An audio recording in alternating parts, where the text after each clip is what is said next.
Okay, so street talk time. Super Soap Week, very exciting stuff.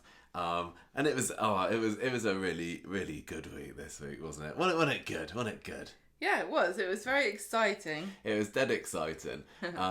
It wasn't perfect. Just have to say this. We will get onto the bits that I didn't quite like, but on the whole, I was really, really pleasantly. I'm not surprised. Just I was very impressed and gripped by pretty much the whole week, and even like the B stories and the C story. There was only 3 stories really. All had their merits. I think. Did you say that you were pleasantly whelmed? Wound? Yeah, like not overwhelmed, just whelmed. I was very pleasantly whelmed by this. Yeah. I haven't decided on my score yet. I think I know what I'm going to score it yet, but we'll see what happens as we're discussing it. So for 3 stories this week, first off, of course, we've had Kaadi up until this point, and the reason that I chose Kaadi as the shipping name for this about a month ago is so that this week I could call the story Kaadi-gun. Thank you. Paid off. I was going to go for another shipping name, but I knew that this Gunmer thing was going to happen, so I just had to go with it. Kaadi-gun first. And then we've got the Reid In The Red storyline, and then we've got the Hayley storyline, which I never thought I would be saying again on this podcast. I was really racking my brains for a decent storyline title for this one. I've ended up with Coat of Hayley, Jumble Saley, which is rubbish, but well done to whoever it was on Digital Spy Forum that has called the discussion thread for this week's, for tonight's episode, Return of the Mac, because that's clearly far superior to what I came up with. Although I feel we've had that as a McDonald's Return storyline title on the podcast since. But anyway, like I said, we knew that there was going to be a gun in tonight's episode. We knew a lot of things about tonight's episodes. We didn't see any of tonight's episodes filmed, did we? No. But we've seen a fair bit of Monday's episode filmed, so I think we're close enough to it now, and we're still not going to tell you what exactly we saw film. We don't want to surprise it. We don't want to spoil anything. Not allowed to spoil anything. But about 6 scenes of Monday's episode, I'm going to say. You reckon? I don't know when they're showing it. Yeah, that is it. Yeah, I'm pretty sure that it's about 6 scenes of Monday's episode we saw. Filmed, some of which was a follow-up to this Kelly story. So we kind of went into the week. We had to work out, how are they going to get from here to there? It was, we from bits of dialogue that we heard, and I'm still trying to tread very carefully here, bits of dialogue that we've heard that will be played out on Monday's episode. When we were watching it being filmed back in August, you're like, oh, okay, so they're mentioning, for example, there was talk of an engagement scene in the dialogue, wasn't it? Engagement party, sorry. And we're like, who on earth is going to be? Is it Leo and Jenny's engagement party? We really were racking our brains we had no idea back then that it was talking about Kelly and Ardy's engagement party. We also knew that Ardy would get shot. We also knew that Kelly would be disappearing off. Although, I was kind of had a speculation, partly this week. I was like, well, in the dialogue for Monday's episode, they talk about Kelly going. Sorry, that's not a spoiler.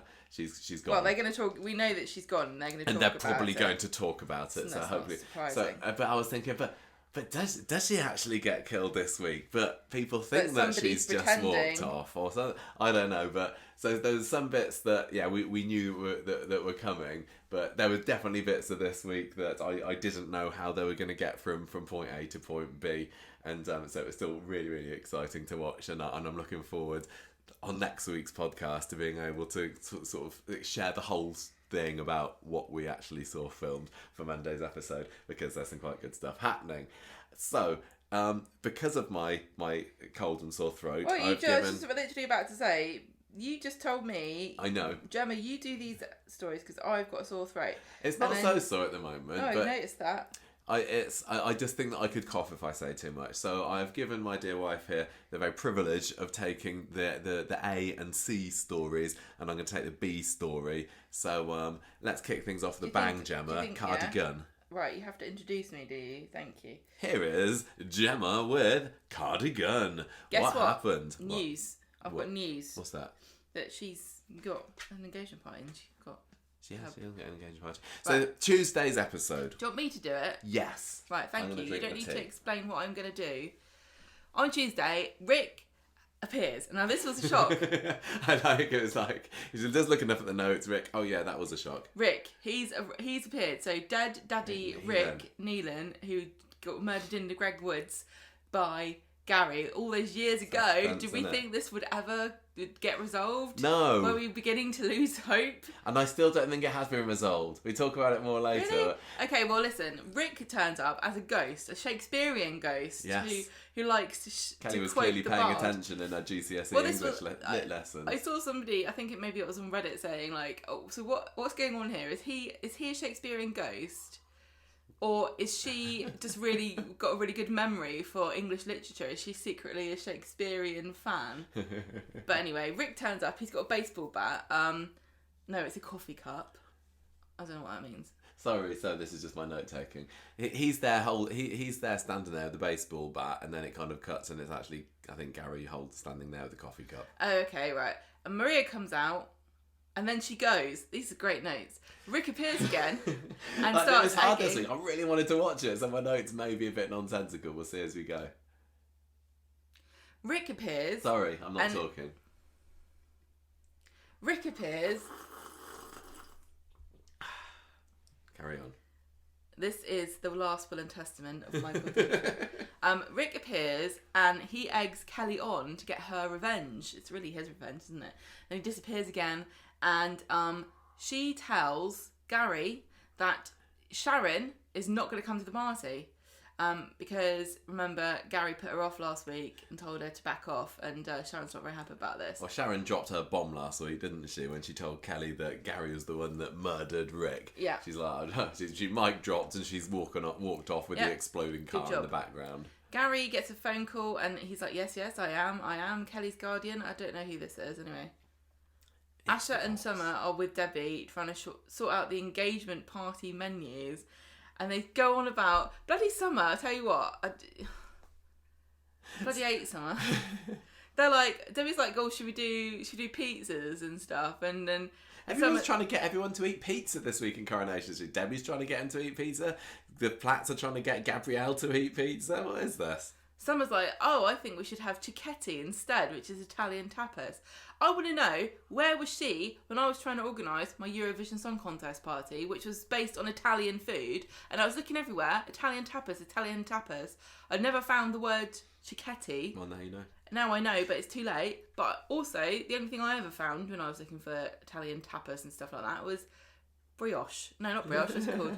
Bruschetta. Yeah. And it's like, okay, so it's an extra 50p a head, and now Debbie's going to charge you more money, and she's just going to do mini pizzas instead of one big pizza. Wasn't there a scene, I can't remember whether it was this week or late last week, where Nina's talking about, or is it Ash, I can't remember, saying, oh, now I've got to pretty much organise this engagement party on my own, and Summer's like, oh, what am I then, chopped liver? It's like, yeah, you are a bit. You kind of are. And the story literally did just seem to forget her as the week went on, doesn't they? Was she even at the engagement party? I don't feel even like remember now. maybe what's happened is that Summer's died and she doesn't know she's a ghost.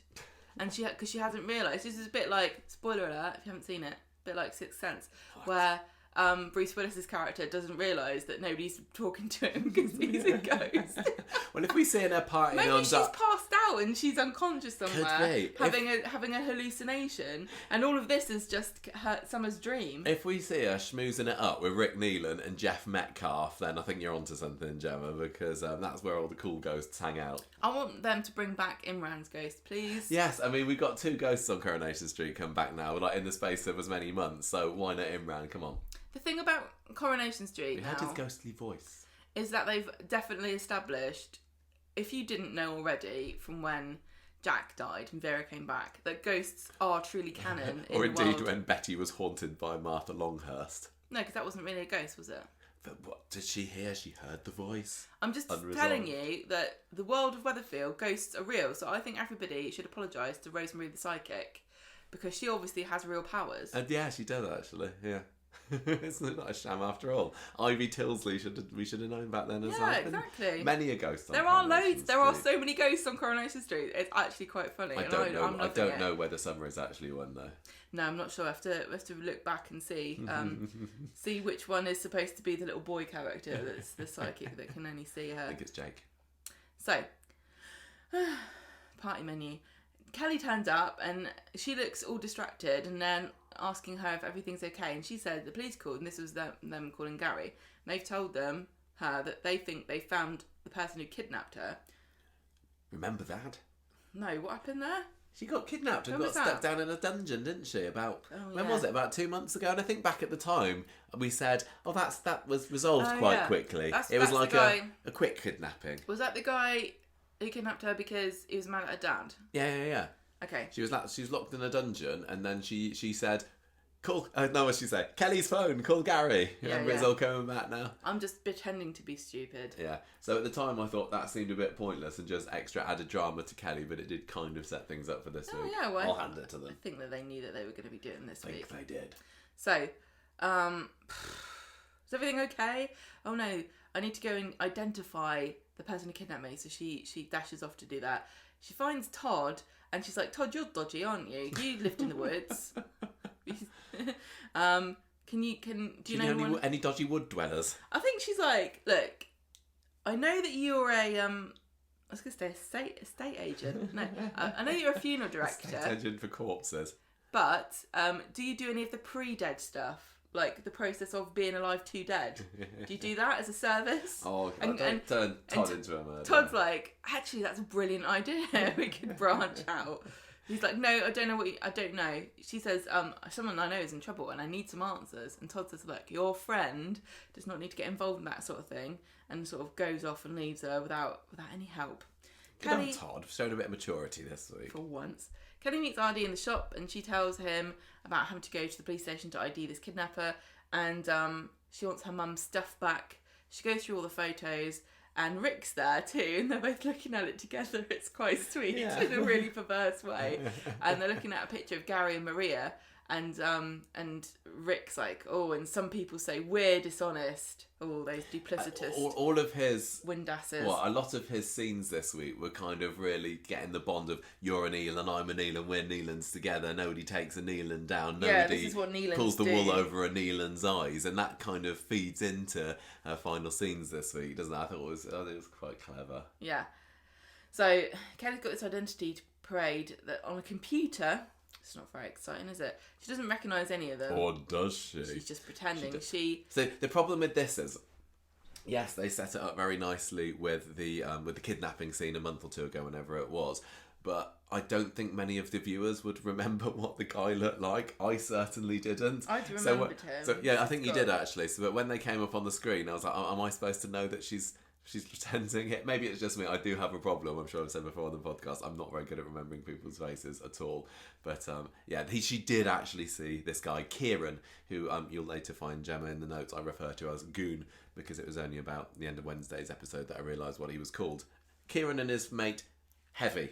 It's called Heavy. Because I thought at the end of tonight's episode, the credits started rolling. Sorry, I'll let you talk in a minute. Credits started rolling. I was like, right, I need to find out what this second dude is called so that we're not just referring to him as Goon 2 when we talk about him on the podcast. Oh no, his character name is actually just Heavy. Which surprised me, because he had some pretty heavy scenes and a few bits of heavy dialogue. But I would have thought they could have at least given him a name. Harsh. Sometimes they give the most random people names. Yeah. What should we call him? Heavy.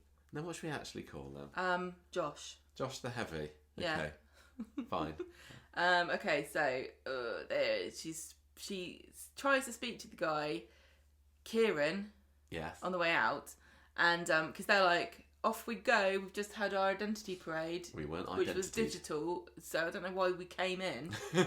Well, I guess he's in the cells, isn't he? I suppose they're like, he's right, been picked up by Craigie, probably. So they're like been let free, haven't they? Yes. And so she says, "Listen, I want a favour for me not IDing you. I want you to kill Gary for £10,000. If you don't do it, I'm going to go in and tell everybody that you're Kieran."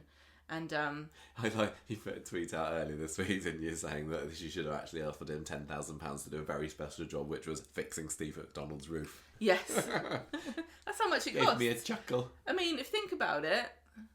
She could have at least, done a good Samaritan act, and as she was disappearing off into the sunset in tonight's episode, gone and posted an extra 10k through number 1 Coronation Street, couldn't she? Just as an act of good faith. That's kind of like what Billy did that time. Do you remember? He did. He stole money, didn't he? And then he gave it to everybody. Something like that. Robin Hood. Yeah. So, she wants to kill Gary. The man says, "Are you threatening me, little girl?" And she says, "I'm not little girl. I'm Kelly Neelan." That was like the origin story for the villain. Yeah. Kelly's on the phone later because she wants the money from the trust fund, and she can't get it without Gary's signature.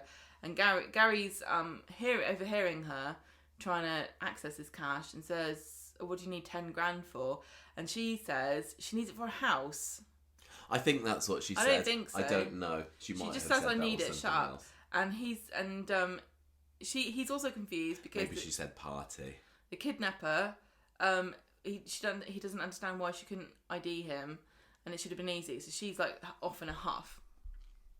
Meanwhile, lovely cherub-faced optimist Ardy is showing Aaron and Simon the engagement ring that he's bought They're for still just Kelly. happy to be in a scene.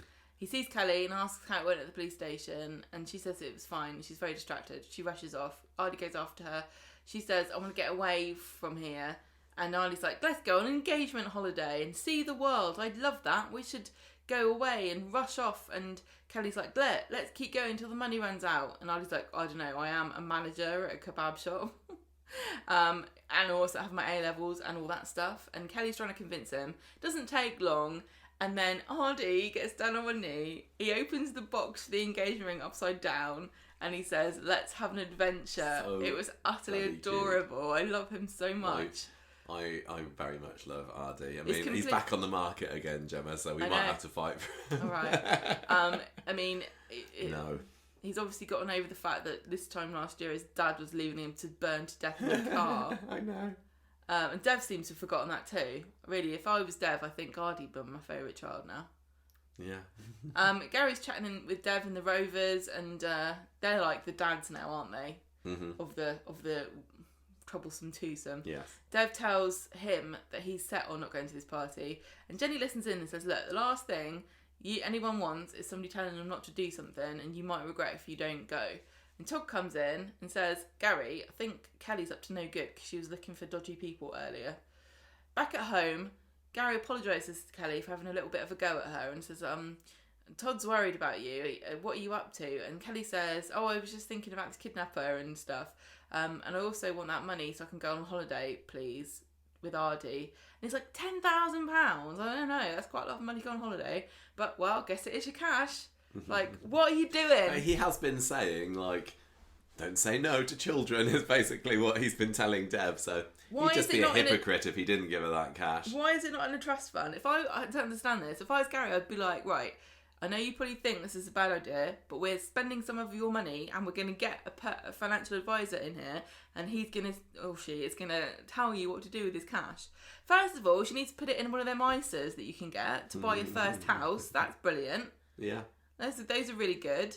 Anyway, go to the bank, and she's like, "Oh, I said 10,000. Actually, I would quite like 12,000." Because she's obviously thought to herself, crap. If I'm paying £10,000 to get him killed, then I can't go on holiday. Yeah, this is her escape plan, isn't it? Dev sees Ardy at home later and says, "Look, I don't agree with you marrying this skank, but I don't want to lose you, so I'm going to be at the party if you still want me to come." Dev, I love the Alahans so much. I want to scoop them up. I want to put them in a little snow globe. And then what would it rain? Pigeon feathers. Yeah. Later, that's a great idea. Can I just say, when they open the visitor centre at Coronation Street and they get some new merchandise on the shelves, yes, please, globes. A series of themed snow globes with different characters, and they have to be really badly done, like terribly don't look anything like the people they're supposed to be. Just kitsch. It would be, so we'd have Ardy, Asher and Dev, and it would be, no, what would that be? What would snow down on them? Money, because they're quite rich. Yeah. We could have... I think they should have an exploding car in the background and just bits of car bits rash. of soot. Soot. Where did I go with that from? Obviously, Tracy and Mary could have rose petals falling down. Yeah. Bernie and Gemma, just little slices of kebab meat falling gently through the sky. I think Gemma's would just have nappies falling down everywhere. Raining you think nappies. they're snowflakes, and then you look a bit closer, and it's actually some mini pampers. Think about it. Okay. That's what I'm saying. Just these ideas are all for free. Later on, Kelly meets up with Mr. Kidnapper, aka Kieran. Kieran the Kidnapper. Kieran the Kidnapper. That's how you remember it's alliteration. It looks like it's a deal. So she says, I'll give you £5,000 now and the rest when the job's done. Oh, this is giving me flashbacks to Mr. Whatever man, Mr. Surgeon Man and Simon and the banking app. What happened with that? Nothing happened. The Mr. Thorne Is he story gone? is he just... Is he I don't now really in Florida? remember. I think maybe.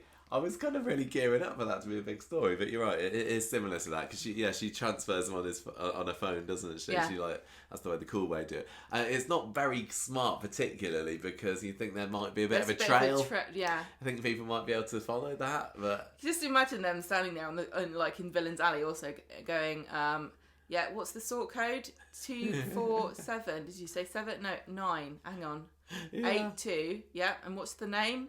Mr. Kieran Kidnapper. That's funny, isn't it? Well, she just boops in the £5,000, doesn't she? Oh, technology, Visa contactless. Goes into the street, Still with her. sees Ardy. He tells her about Dev agreeing to go to the party. Huzzah!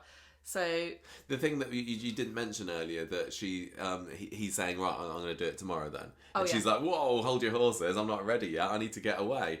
Oh yes, sorry. And this is another appearance of Rick Neelan, yeah. Keep going. Every time Rick appeared, I was like, I love him so much. And we're not going to see him again now because Kelly's gone. Yeah, but he could still haunt Rick. I mean, Gary, sorry.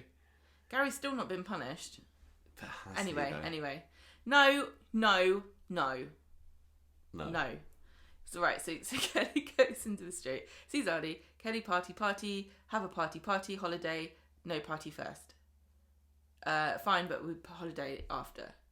Party, then holiday. Wednesday. Right.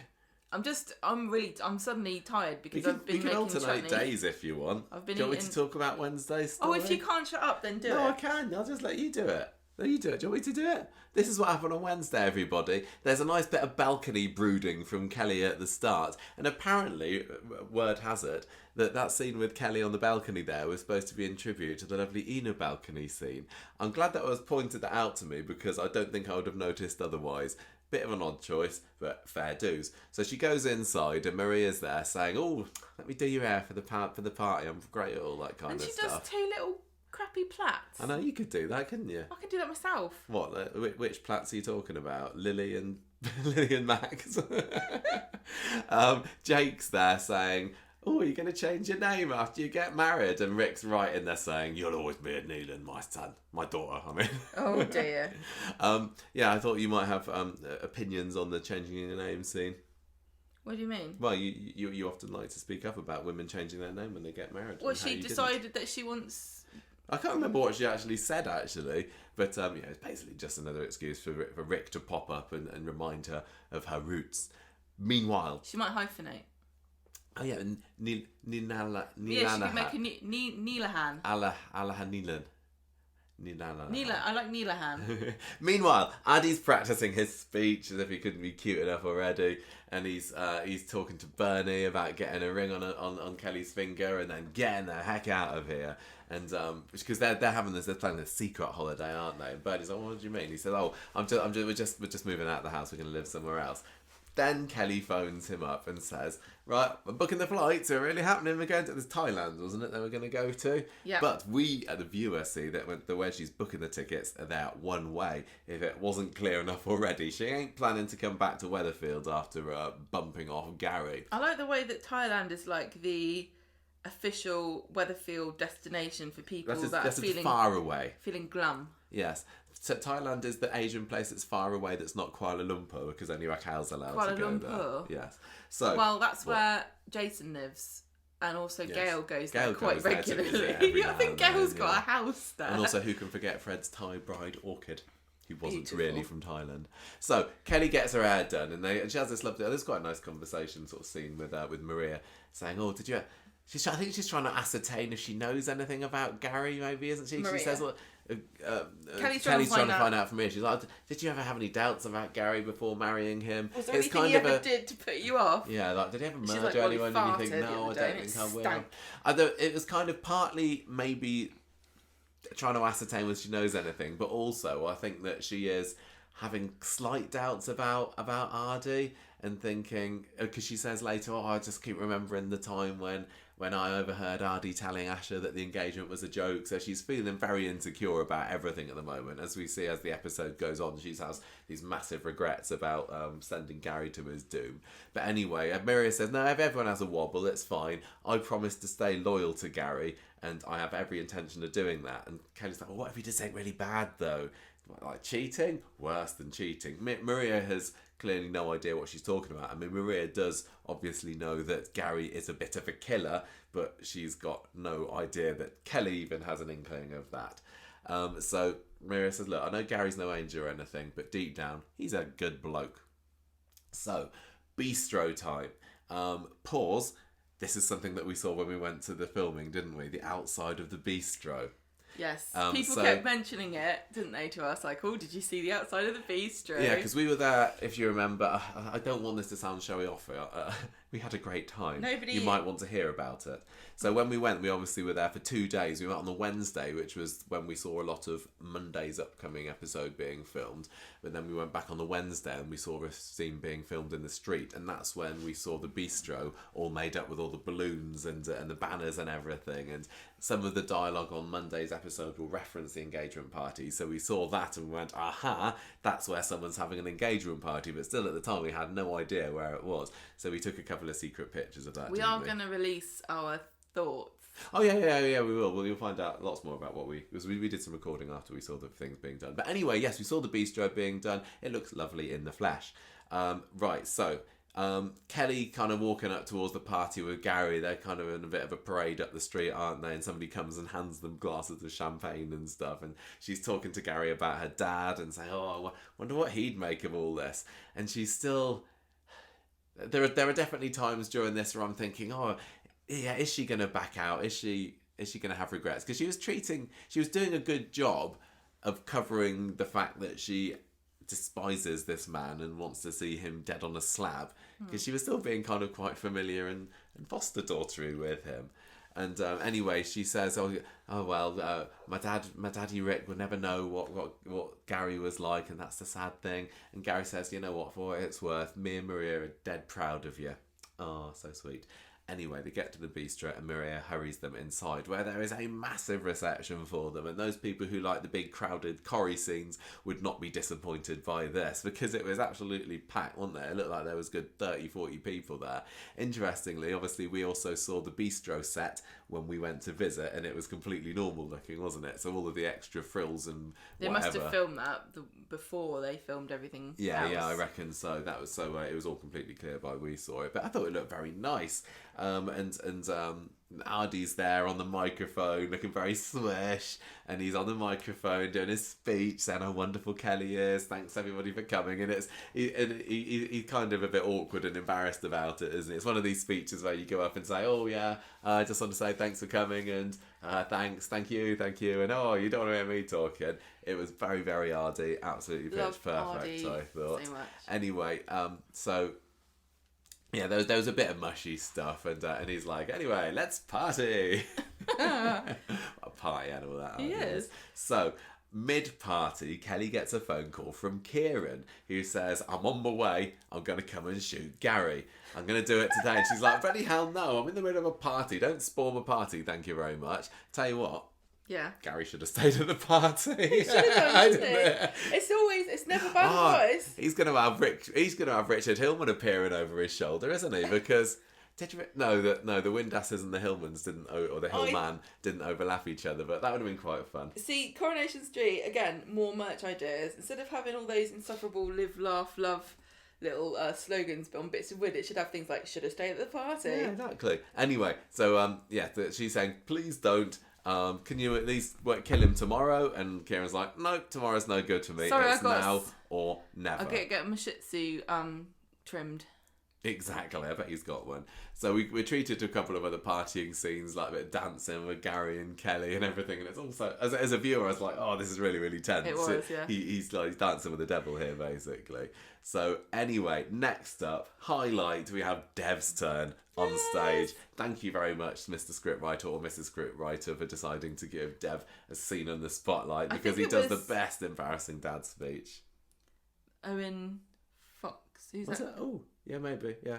I can't I know remember. that Ellen Taylor did Friday's episode. She did, yes. I think, and I think earlier in the week there was an Ian Kershaw as well. And I think that they must have written these all in one go instead of 2 separate episodes. Quite possibly, yeah. Anyway, so Dev's there doing his dad's speech. He's like, I love Ardu. Kelly's lovely. So I don't know whether he's getting more drunk and I don't know whether he actually loves Kelly or he's just saying it because he knows that he doesn't want to lose his dear Ardy. But anyway, he gets Gary up on the stage. So Gary says, oh, Kelly's awesome. Proud to have her as part of the family and all that. And then... was so unexpected. We have I was like, oh, this is nice. This is lovely. It's a little bit tense because of everything that's going on with the hired goons and everything. Got a hit out on him. Yeah, and so Kelly gives him a lovely hug, stands back and tells him, I know you murdered my dad. And straight away I was like, whoa, I didn't expect it to come out like that. And she just kind of says it, kind of gives a knowing smile, I think, and walks off out of the building. And Karen's like, bloody hell, how do you know that? Follows after her, and then she walks straight into. Yeah, she's kind of stressing out, and then she kind of realizes, oh heck, he's following me, so she's kind of rushing over the cobbles. He follows her around the corner where Kieran and Heavy are waiting. One doofs him on the head and drags him into the van, but Kieran goes over to Kelly and is like, right, give me all your money. I want the rest of it, please. And she's like, you'll get it when you're dead. So he's dead. When he's not when you, yeah. So even at this point, even though she's having regrets about it happening in quite this way, she's still proper cold, isn't she? And he says, oh, you're a cold little bitch. And we did get a warning for foul language at the beginning of the episode. Thank goodness. Disgusting. Otherwise, I might have just fainted and missed the rest of the episode then. A bit like Dev. Anyway, Dev did a faint today, didn't he? Yes, he did. He did a swoon. Yep. Anyway, they drive off with Kelly standing outside looking somewhat regretful over the circumstances that she is set in motion here. So... then we have a lovely scene with Nina and Kelly. There were just lovely little scenes all over the week this week. Millie Gibson, Molly Gallagher, wonderful together.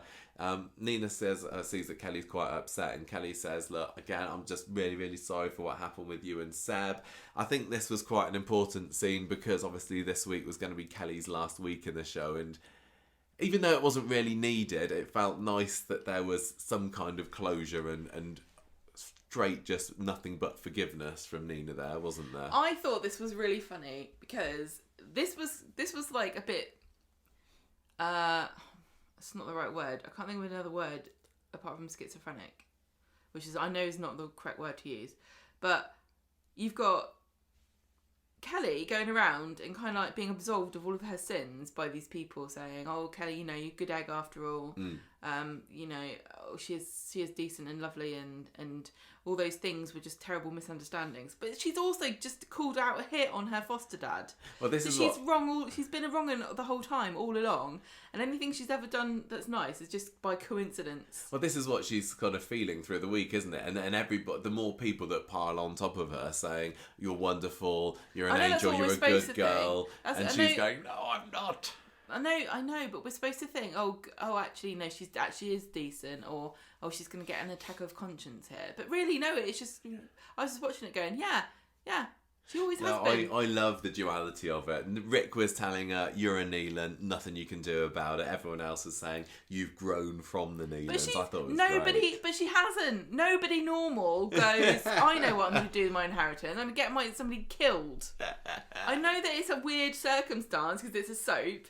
And it's dramatic and everything, and but really, how many people upon hearing that, this person killed your dad, it's like revenge. It's nurture, not her nature, Gemma. She was brought up around wrong-uns and loan sharks and murderers. Sharon did her best, okay. I know, for Sharon. Okay, so anyway, Gary's gone off on his little van trip. Kelly's having a lovely chat with Nina and Kelly's saying, I'm horrible. And Nina's saying, no, you're not. You've chosen to be nice. And then we get a great quote of the week: when in doubt, be more Roy. There you go. That's another thing on the postcard. Which is the advice that Nina lives by. Great stuff. So the goons are taking Gary back to the scene of the crime, the original crime 3 years ago, the Greg Woods, where Gary bumped off Rick Neelan the first time, dug him a grave, and Gary's there with a bag on his head. gets it taken off of him, and he realises exactly where he is. And then they tell him exactly why they're here as well. He said, we're here because of Kelly. She paid us to kill you. Like, Here's poor the invoice. Gary. Poor Gary. I know he kind of deserves it a little bit, but to hear that your dear foster daughter, is she still? I don't even know, has put a hit out on you. That's going to sting, isn't it? After he offered to pay for her engagement party, I too. know. And then they chuck him a shovel and get him to dig his own grave. I didn't know any of this was happening because, like we said earlier, we knew there was an engagement party. We obviously knew it would end up on the roof because Coronation Street wouldn't stop publicising it. But all of this stuff in the woods. Had you seen any pictures of this? I don't think so. I'd seen none of it, and I don't even know whether it was in the trailer because I didn't see the trailer for the week. But this was brilliant. It was really great to see him back there where it all began. Yeah, and the digging your own grave thing was very harrowing, wasn't it? Yeah. It was very dark. But it was just the filter. They actually filmed it in the middle of the day. Can't be bothered. Don't make me do that. So the party continues back in Weatherfield, and Maria's like going, "Oh, I wonder where Gary is." And then Jake and Liam really tug on the old heartstrings for Kelly Neelan by giving her a framed picture from the Star Trek party they had a few months ago. So it's all adding up, isn't it? And then they say, even when you're married, you'll still be our sister. Yeah. But actually, if you flip it over, it also says, you might be a murderous bitch, but at least you didn't arrange to have your foster father assassinated because he killed your dad. Yeah, and she's Kelly's like, oh no. I did do that actually. Oh no, I feel really bad because the children believe in me. See, they had that kidnapping storyline those few months ago just so they could set up the kidnappers. Was the only reason that they had that Star Trek party so that Liam and Jake could give her a photograph of it? I'm starting to wonder. I think but that it worked for me. I think that some people might look at that picture of their whole family in cosplay and decide that it's murder-suicide for the lot. Right, so, speaking of Star Trek, I'm just trying to make a segue here. The goons are there with a gun, but have they got it set to stun? Or is it on kill? It does get... anyway... Sorry, that was terrible. It's fine, it's about... we're not even on that scene next. So Ardy finds Kelly having a bit of a fret in the office, and she says it's just getting a bit too much for her, bless. She's going to phone up Amy to check on her. But actually, she's not phoning up Amy. Poor Amy, not in it this week, because her and Jacob are sick or something. Oh. I think that El Mulvaney and Jack just couldn't make it, yeah. They couldn't even fit Kelly properly into the week. I don't think there was really any time for those two. But anyway, no, she is phoning Kieran.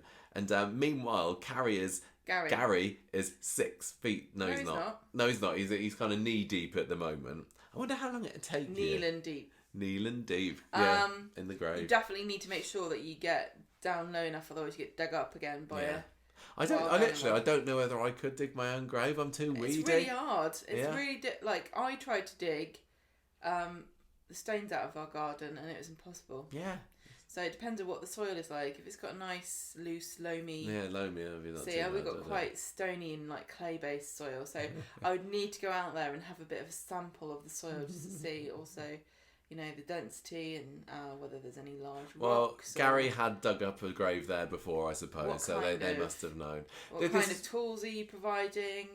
This is one thing I wondered. Are there going to be any mandated break times? I wanted to know, because I don't think that it had been confirmed, but maybe I'm wrong. How did Goons know that Rick had originally been buried in the woods? Because he was dug up at Weatherfield football ground, There was a whole thing, the scene that they probably cut where Kieran and Kelly were exchanging bank details, and he was going through trying to upsell her, going, "We've got a gold package actually for 20,000. We'll do Maria as well, and we'll engrave their names on a bullet. You can put your dad's name on a bullet and shoot him with that." What's this got to do with the woods? Well, that was part of what she's like. Where will you bury them? They're like, well, for 10,000 it will just be the woods. 20,000. We could drag him into a canal or something, let him float around with a big bloated corpse. To be fair, £10,000 for killing someone seems like a pretty good deal. It's not enough money. Costs the same amount as redoing our roof last year, That's isn't it? That's what I was saying. Well, that's the same as Steve McDonald's roof. Yeah. It's like, I think if you're going to give me career day in Weatherfield, whether you high. I'm going to go for assassin. So Kelly needs to, like, when I don't know where she's heading on a disappearance. She should turn up like at the stock exchange or something, and she could make a killing. She's got a good head for. No, she doesn't. What? Well, because she can get a good Well, deal. she out get a of good people. deal. Yeah, £10,000 for that. Walking through a farmer's market. She just needs to flutter those pretty eyelashes at them. Walking down the farmer's market and they're like, mangoes, 2 for £5. He's like, I'll give you £10,000. Anyway, sorry, we digress. So Gary's knee deep in grave, and Kelly says, "I want to call off the killing. I've had an attack of conscience. So now I'll transfer you all the money. I'm loaded. Anything." Now there's a grave and nobody to go in it. That's just sad, isn't it? Yeah. It's like a wedding without a bride.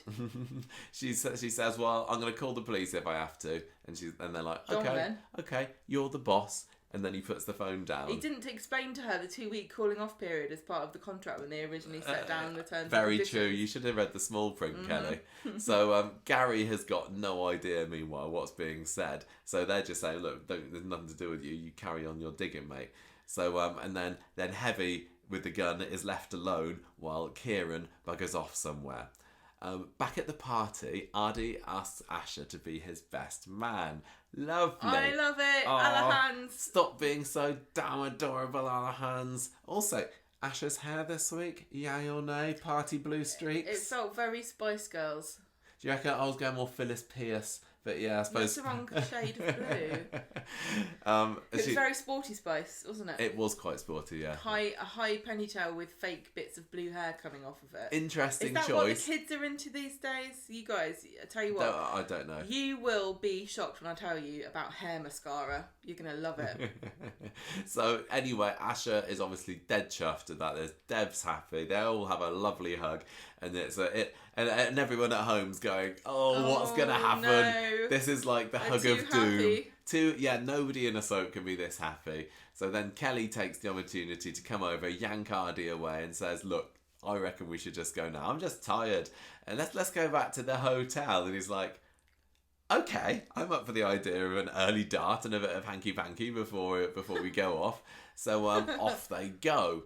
Meanwhile, back in the woods, the grave digging is continuing with Heavy watching over him with his shotgun, and Gary's like, "Is it a shotgun or a handgun?" It's a shotgun. He had a shot. There were There's two more guns. than one gun. There was guns aplenty in Coronation Street this week. Gary says, "Look, God, you don't want to shoot me. Hate breeds hate and everything. If you kill me, you're never gonna stop forgetting it. I'm gonna be haunting you. Yeah. It's a thing now." Go When you see surreal. Rick Neelan and Blokey says, I can't remember what he says, but it was something that made Gary realise that Kieran's going after Kelly. He said, "Kieran's gone after Kelly." Something like that. Gary, at this point, realises, hang on a minute, I'm armed. I've got a massive shovel in my hands. Yeah. I'm quite handy with a blunt implement. I whacks him round the head. Pat Phelan out. Yes, exactly. And he does. He Pat Phelans him, knocking him out cold. And Gary's like, I better not have killed him again. He goes up and he says, "You're not dead, are you? You're not dead." And I guess he kind of groans or something. He's like, "Oh, thank goodness for that." That really hurts. Yeah. That was really unnecessary. So Gary is freed. He phones up Kelly saying, "Watch out, Kieran's coming after you." Then he phones up Maria. What is Kieran's problem? If somebody gave me £10,000 and all I had to do was watch a man dig a hole for half an hour, would you do it? I'd be thrilled. He really doesn't like Kelly though, for some reason. He just wants to get revenge from beyond the grave of beyond the grave, literally, but not figuratively. Yeah. So Gary's speaking to Jake on the phone because Maria's not there, and Jake also lets Gary know that Kelly has gone to the fancy bonking hotel.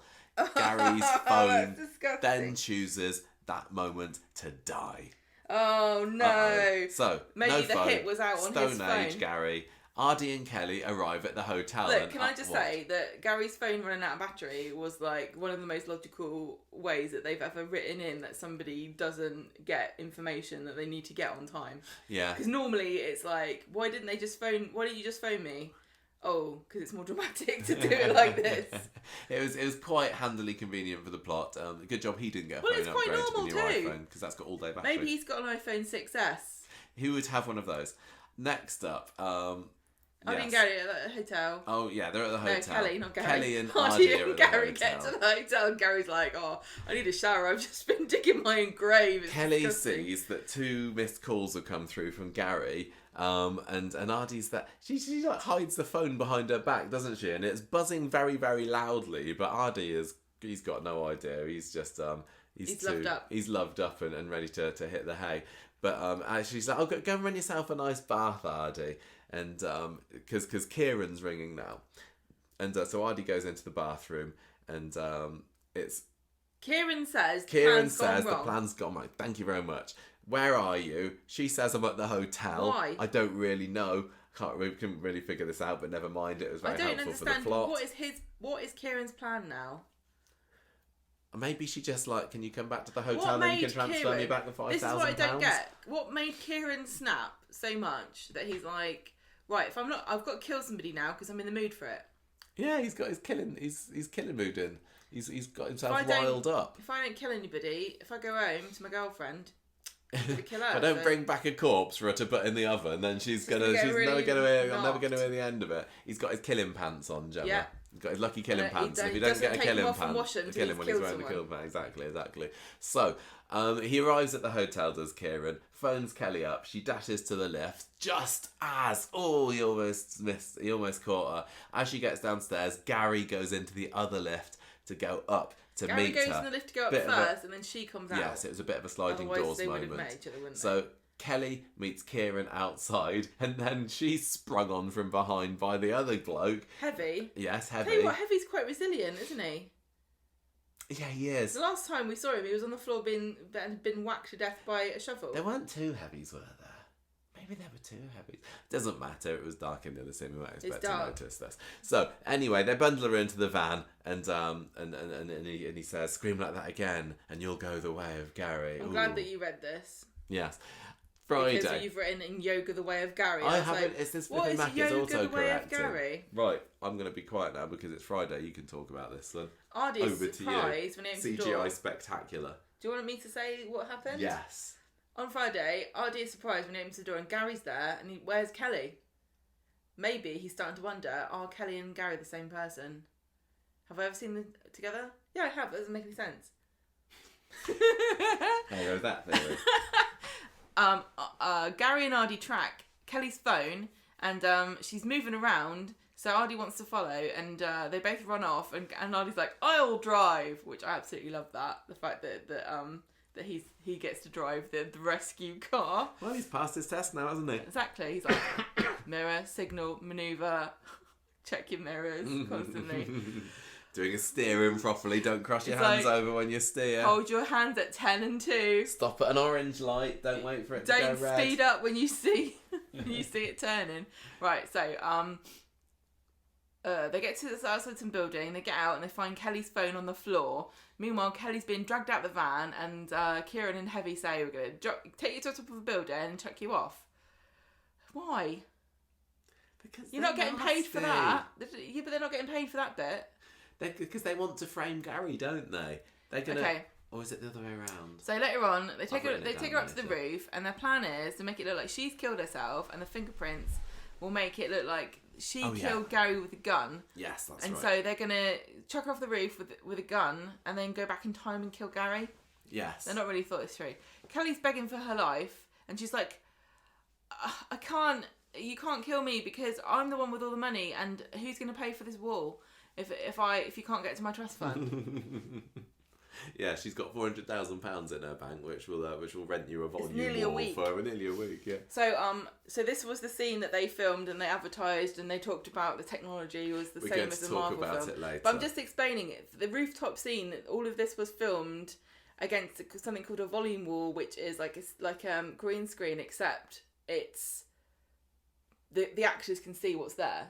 Right, so what it is, you've started talking about it now, so I'll tell you. I've been doing some reading up about this. So what a volume wall, I believe, is a special kind of projection thing. So it's not a green screen. The actors can see that it's there. It's like little mini LED lights that are making this. But the way that it's magic is that it tracks the camera movement. So rather than projecting a 2D image onto the screen, if the camera's moving left or right or up or down or whatever, the image on the screen moves to follow with the camera. So it's obviously, it does a much better job of looking 3D rather than being completely flat. And this is what they, you know, as all the advertising say, they use it in The Mandalorian. They use it in all the Marvel films and everything. It's very, very, very clever stuff. Jolly expensive. My favourite never before bit seen in British soap. Of The Mandalorian was that time when he confronted somebody on the top of a roof in the middle of Manchester. Yeah, love that. The thing is, so they must have... Mandalorian Mancunian. We don't know a lot about this, really, as you can tell. I think that was a fairly succinct... But listen to what I'm saying. Obviously, you can't just have a video of... you can't just project a rooftop image. You have to have created a computer-generated... a 3D model thing. Models with different layers so that the camera can move and... Yeah. That's my point, Michael. Yeah, it's not just a night scene. No, it's not just the wall itself that's expensive or anything. It's like all that. the generation of the animation or whatever it is that they've done. I mean, it does seem like a lot of faff for reproducing something that feels very much like they could have gone and done it on an actual roof. On an actual roof, because the whole thing would have looked realistic and it would have moved with the camera. I'm going to hold my opinions on it until after we finish saying what's happened. I mean, we could have gone on holiday with Ardy and Kelly to Thailand, couldn't we? Yeah. We could have gone on like a little boat trip with them and seen the river hawkers selling them sticky rice and stuff. But no, we got a Manchester nightscape in 3D. It's quite impressive. I don't think that what it was used for was as impressive as the technology is. I'm saying nothing. I know, that's as bad as I'm going to get about that. Anyway, they're on a rooftop. Don't worry, she's not going to die because it's not real. But she doesn't know that because she's just a character. So Kelly's like, don't do this. Don't kill me. I've got all my money. You can have it. And Kieran's like, I don't care. And he pulls out a gun. That's a handgun, these guys, isn't it? Ardy and Gary driving around. They recognise the van. Then they hear Kelly going, help, help, I'm up on the roof. And then we get a zoom shot as I don't know how they did this. This was not to do with the volume wall, was it? This is a different thing. So the camera zooms up the side of the building, and then we get to see Kelly on top. Now, if they had done a real location shot, they could have used a drone to film this, and it would have looked better, I think. Because I felt like I was watching a Batman cartoon. That's what they want you to think. Anyway, Kelly's now on the ledge, and they're backing her up towards it, and she knocks a bottle off, and then we go back down with the camera, following this animated bottle as it goes, and then it cuts to a real bottle being smashed, because obviously it's more expensive to animate all the glass flying everywhere than it is just one bottle spinning down. Anyway, Gary sneaked onto the roof, and Kieran's like, push her off. And he's like, no, I'm not going to. Did you write the dialogue for this episode? No, I shan't. No, let's just undermine her confidence until she wants to jump herself. Kelly, your plaits are dumb. Kelly, your skirt's too short. Gary leaps out and says, no, stop, which doesn't feel like a very good use of the element of surprise, does it? Imagine if he jumped out and Kelly gone, ah! Fell backwards. That was a risky move, you're right. Don't surprise people on a ledge, Gary, idiot. Anyway, it doesn't work. They grab him and restrain him. Now they've got 2 hostages. And they want to kill both of them, so that's quite handy, isn't it? Mm. No, their plan is they basically just, if I was Kieran, I'd be like, well, this is very handy because I want her to protect, I want people to think that she shot you. You're here, she's here. Gun's here. Thanks very much. Brilliant. It doesn't work out for Kieran though, does it? Because he's not a main character. So, Michael's just distracting me. Meanwhile, right? Gary says, "Take me instead," oh, yeah. And it's like, no, both of you. It's not either or. Meanwhile, Maria's at the bistro on the phone, leaving a message for Gary. Where is he? This is where, if we didn't know what was coming next, we'd be going, oh, maybe Maria's voice message will be used in a court case so that Gary will get in trouble because Kieran will say, you know what I mean? Yeah. No, don't think this is going to come up. Kieran makes Gary beg to kill him instead, and he's like, please kill me. He doesn't even make him kneel down. I would. Mm-hmm. And then Kieran says, no, just a joke. You're going to kill both of you. Then he pulls the trigger. And then who should appear? But Ardy. No! Ow! You can imagine. You saw it. He jumps in front of the gun and he gets shot. And now the gun's like, well, I've got one bullet and that's it. Then the police are coming and the baddies are like, yoink, let's just run off. So poor Ardy's so endeth the rooftop scenes. That was it. Yeah. Now Ardy's on the floor. It's like, ow, pain.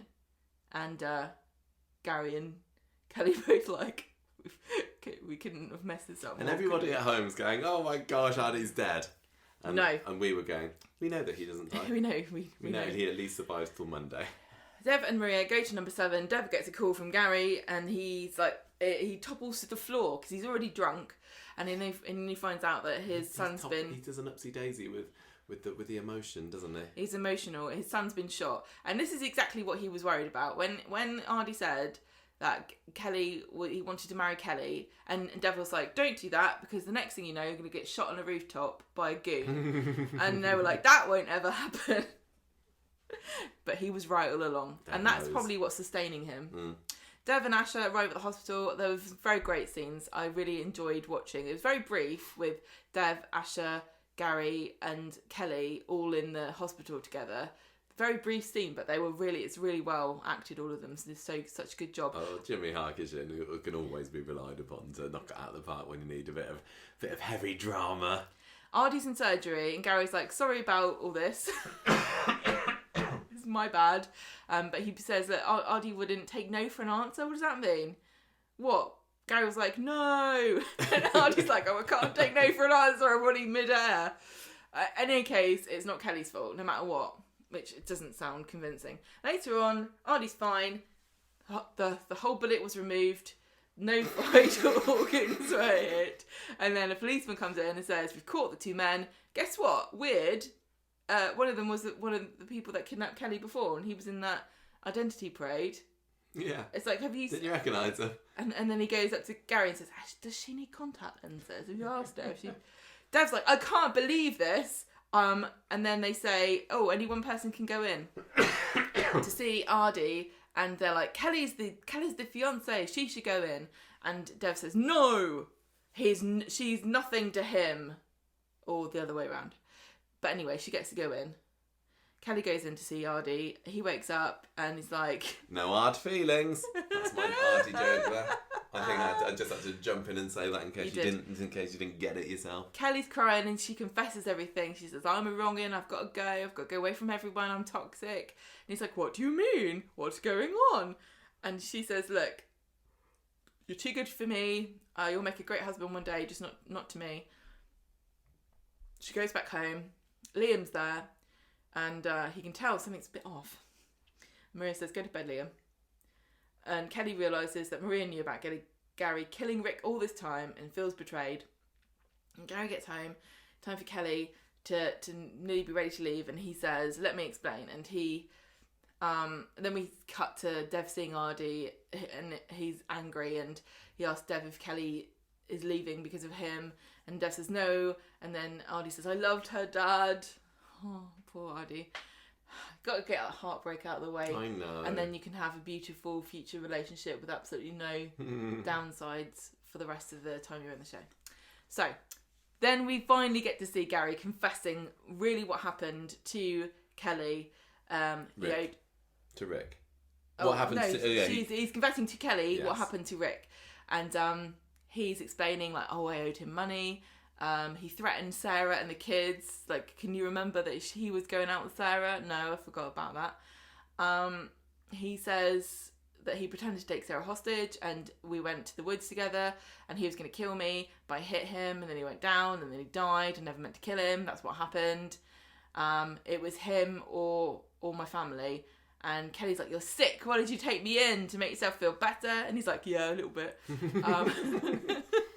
And he says, "I also wanted to get one over on Imran, you know." Yeah. He says he sees so much of in her, and they're both damaged, but we're both good people. He says he sees himself in her. Like, we're both good people. And Kelly says, "Hang on a minute. I remember now. My mum said she did it. You must have made her say that." And he says, "No, I didn't even know she was doing it. It was her idea." And she says, I never got to say goodbye to my mum because of you." And Gary's like, "To be fair, actually, I told you to go and see her before she died." And that doesn't really help, does it? No. She doesn't like to be... She's very emotional. She's very emotional. The whole world's come crashing down. I really wish that this was more of the episode, to be honest, because I think this was more like the conclusion part, or like the epilogue. Yeah, I mean, all the rooftop stuff was the main drama, but I really would have preferred this to have been a more drawn out kind of lengthy scene where Kelly slowly puts together all the ways that Gary has been like this shadowy puppet master who's been manipulating her and her family. But anyway, it was really well acted. It was well written. It felt like I wanted a bit more of it, because I'm a glutton like that.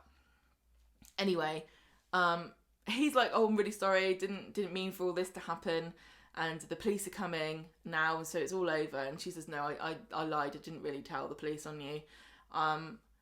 You would have died for me on the roof, so in some kind of messed up way, now we're even. But I can't stay here, because if I do, I'm always going to be reminded of my dad, because he's actually a ghost and he lives in this house." Sometimes he hangs out in the alley opposite as well. I don't want to be... She's like, "Oh, well, I'll become him if I stay around here too long." Really, just don't lend money to people, and that's the slippery slope. So she doesn't want to be a Neelan anymore. She wants to be Kelly, our Kelly. Yeah. Which has got a much more storied background. So she has to go, and Gary says, "I love you," and she says she loves him and leaves, and then Maria pops out like, "Oh God, glad she's gone." Maria like just loitering in the corridor, isn't she? She's listening. Like, she's got like a glass. "Sorry, I can't help it, Gary. I was listening." It was just really wow, exciting that was dramatic, stuff. Wasn't it? I heard everything about how you killed Rick as well. Oh God, what a man! Whoa, wow. So they hug each other, and they're both crying, and Gary's crying, and Maria's crying.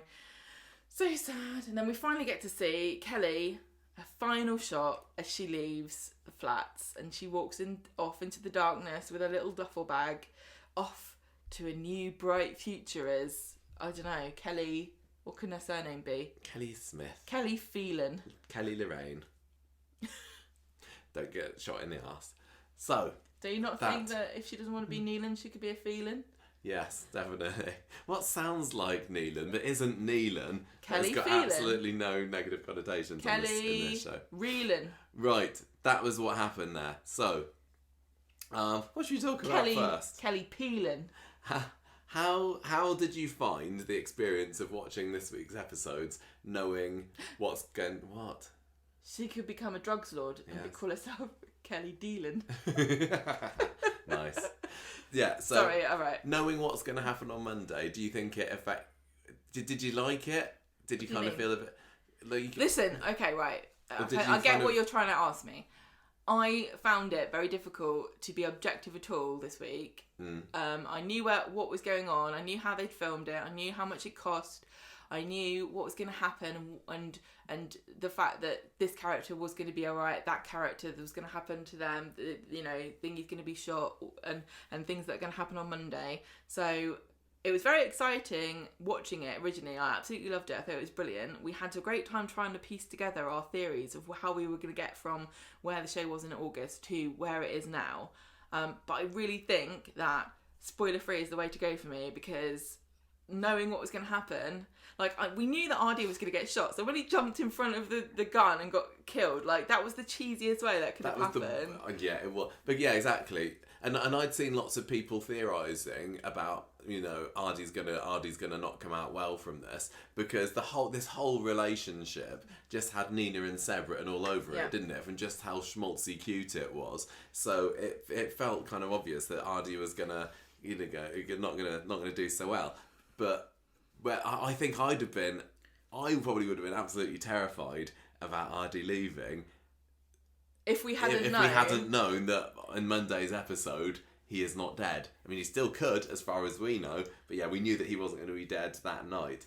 I know, so you know, it was on it was Monday- quite good seeing people go, "Oh, I'm really worried about Ardy," and I've seen a few people go, "Oh my gosh, I think Ardy's going to die," and I've been there going, "Ha ha ha, I know that he's not," and don't worry, you've got nothing to worry about.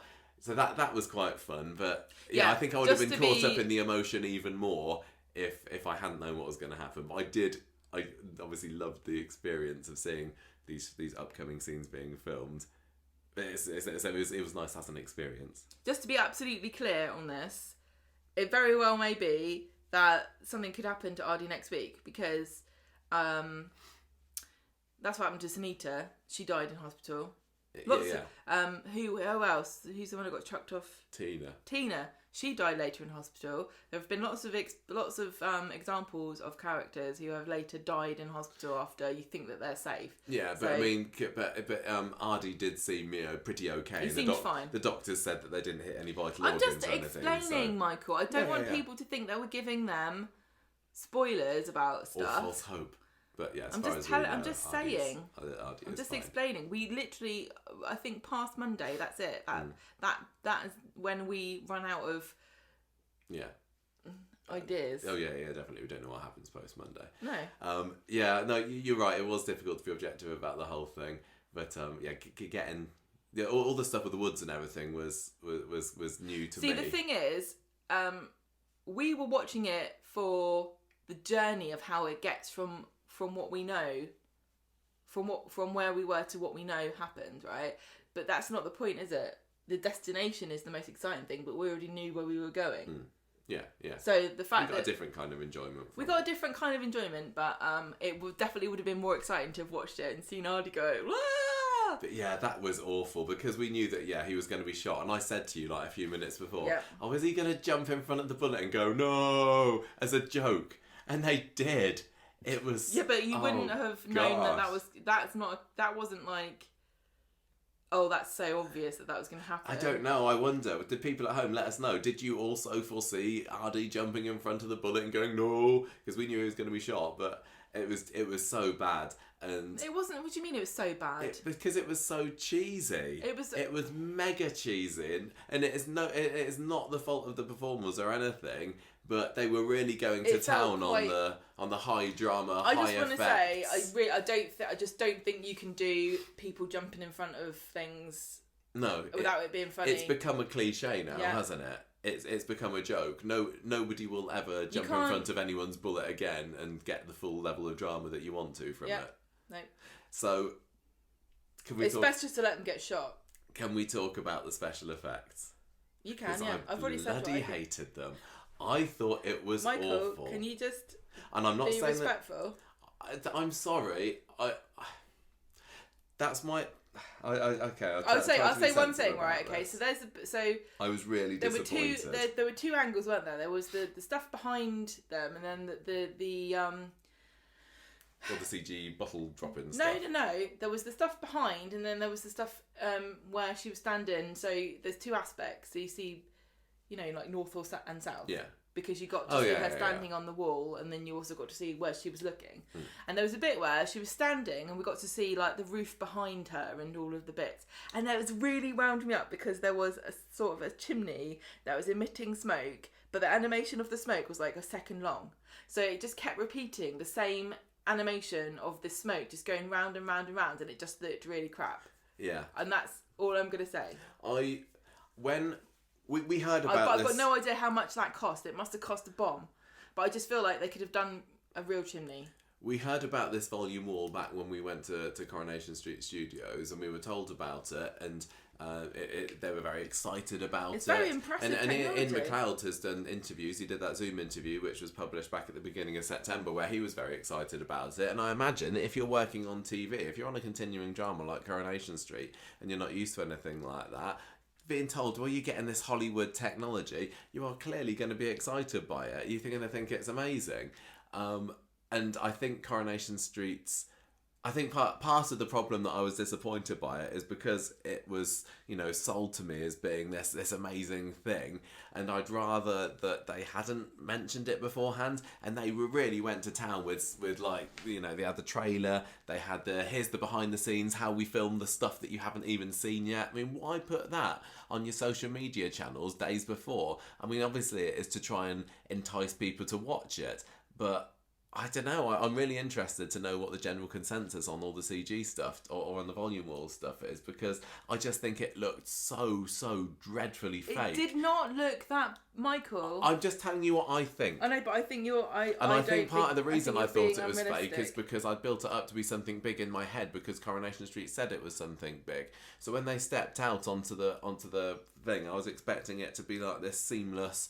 The CGI, who don't know where the real world stops and the CGI world ends, like it's kind of experience, and it wasn't. It just the humans felt like they were very, very separate from this background, which kind of looked blurry in the distance. It was kind of changing focus. Like there was also the scene where Gary and Nadia are in the car, and I think they had the volume wall behind them as well for the driving scenes, and it was just so I was looking out for it, and I was distracted almost from some of the action, and the dialogue and everything that was going on the scenes, because I was looking at this CGI stuff, and they could have done. Maybe they wouldn't have been able to get quite the same angles, and they'd have had to have all the safety equipment and all that. But it feels like they could have done a fairly decent job. I don't know about how these things work. If they'd actually gone to a proper roof. Let's remember the scene with Phelan and Eileen up in the roof back 5-6 years ago or whatever, when he took her to, I don't even remember where it was now, and we were like, oh my gosh, is Phelan going to push Eileen off the roof? That to me had a lot more tension, because I was hooked into the dialogue and everything, and it just felt very real. This to me, and I'm just saying to me, this is my opinion on it, right, we know. did not feel real. It looked wrong. The I don't know whether like the lighting on the characters doesn't work. I don't really understand about how all these things work, but they didn't feel to me like they were there. It was very kind of Sky Captain and the World of Tomorrow-ish. And I was proper let down by it, and I'm really sad to be let down by it, because I was so looking forward to tonight's episode. I was like, yes, I can't wait. It's the volume wall episode. This is going to be mega awesome Hollywood quality. And now it's finished, I'm just thinking to myself, Coronation Street, don't do it again. And Ian McLeod has said in interviews, oh, this is amazing, we could have Ken and Rita having a Mr. Kipling on Mars with this volume wall. Now they only rented it, of course, they haven't bought this thing, so we don't expect to see it all the time. But I'm thinking, oh no, because already with the Media City set, I've been complaining over the last few years that they don't go on location shoots, because there's just more and more and more inside. You don't know what's involved in it, and also it's really hard work. I know it is. I'm just telling you from a viewer who's receiving the entertainment that they provide. I don't like it when they go and have a scene in Kitchener Street rather than going out into the streets of Manchester, or when they go down Villains Alley yet again rather than finding a shady alley somewhere outside of the street. So if now that this technology exists, and I mean, as the years goes on, it's going to become more frequent, possibly, the costs of it are going to come down and everything. Hopefully the way it looks will become better, but I don't want them to say, oh, let's not do this, let's use the volume wall, let's not have a massive hall filled with water and sewers and dunking in and out and everything for the sinkhole effects, let's just have the volume wall. Because last year's Coronation Street, and I know it had its detractors, I loved it and I still love it, but one of the things that made it so brilliant, Gemma's getting up and going out of the room. Can I have a drink as well, please? Just a glass of water. One of the things that I really loved about last year's Coronation Street is the practical effects that were used, and it all felt very real, and it felt that they was there, and I was able to concentrate on all the drama and the action, the dialogue and everything that was there, and I wasn't thinking, oh, but it's fake. And I'm sorry to everybody that was involved. You don't care what I think, but and again, this is not in any way a criticism of the script, of the performers, and that was all brilliant. I thought that everyone did a really, really good job with it, but I don't want them to ever go anywhere near a volume wall on Coronation Street again, unless they can make it look better. I don't know. Maybe it was because it was dark, and I don't know, it was blurry, and I don't think it was that bad, Michael. I know, I'm just telling you what I think. I know, I'm just telling you. do. And then you had one thing that did work well, I thought. I'm gonna get credit where credit's due. Is when they had the shot that was kind of Kelly from above, and you could see the top of her head and that, and then the camera was panning over to the edge of the building. And I thought that, and that was the moment where I thought, oh, actually, that kind of looks like she's there. And I think it was because it wasn't blurry and fuzzy in the background like the buildings were. So I like that. But on the flip side again, the scene where the camera pans up the side of the building just looks so horribly fake and CG. I was like, oh no, it's awful. But I get the idea behind it. I get, the vision there. And it's good to be ambitious and everything, but I just don't think that the technology was and the resources and everything they had quite matched the vision. The same with the bottle dropping scene. When they dropped the bottle, and it reminded me of that bit, in The Matrix, when Neo's escaping out the office building and his Nokia falls out of his pocket and it twirls down to the ground. It was like that. Maybe it was inspired by that. I'm sorry, it just all right. didn't look good. Right. And I'm just rubbishing all over everyone, but it's because I built it up so big in my head, and I was so looking forward to it, and I'm still think that this week's Coronation Street was brilliant, but like I said, are you done? Don't do it again, Coronation Street. You don't need to go fancy pants. I didn't have to enjoy your show as much of a massive problem as you did about it looking fake, because I think that half the problem was we watched it on a massive TV and we knew it was not real. But the thing that niggles me a bit is the same thing that happened with Alfred Hitchcock's Dial M for Murder, which is that was the first film, one of the first Hollywood films, was it ever? They filmed it in 3D, and it was because at the time television, and I think I said this on the podcast before, but they were worried about television and so taking over and people not wanting to go to movies anymore. So they're like racking their brains, how can we make people come to see films in the cinema? So they filmed this in 3D, but it's just a play that's set in one room. And so they used this really expensive technology to like make a lamp look like it was sticking out of the thing. And that's what I feel like they've done here. They've used this really expensive technology to show Manchester at night. I mean, it wasn't mundane. It was very spectacular. It was better than a lamp. Yeah, I know, but I feel like you should use this technology to create things that are fantastical and can't be done in real life. Not to go, instead of going up the top of this building, to just do it inside. Mm. Yeah, I get what you mean. It just felt like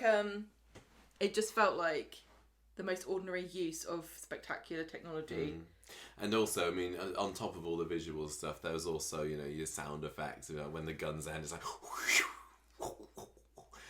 Did they do that? They did. It didn't sound quite like that, but they did have chilling sound effects, and it's like, Coronation Street, don't do this. Well, I thought the performances were brilliant. I thought it was really tense. I enjoyed it. I think it was a great way to send off Kelly. It was a neat way to bring back Rick. Rick Neelan going on the positive.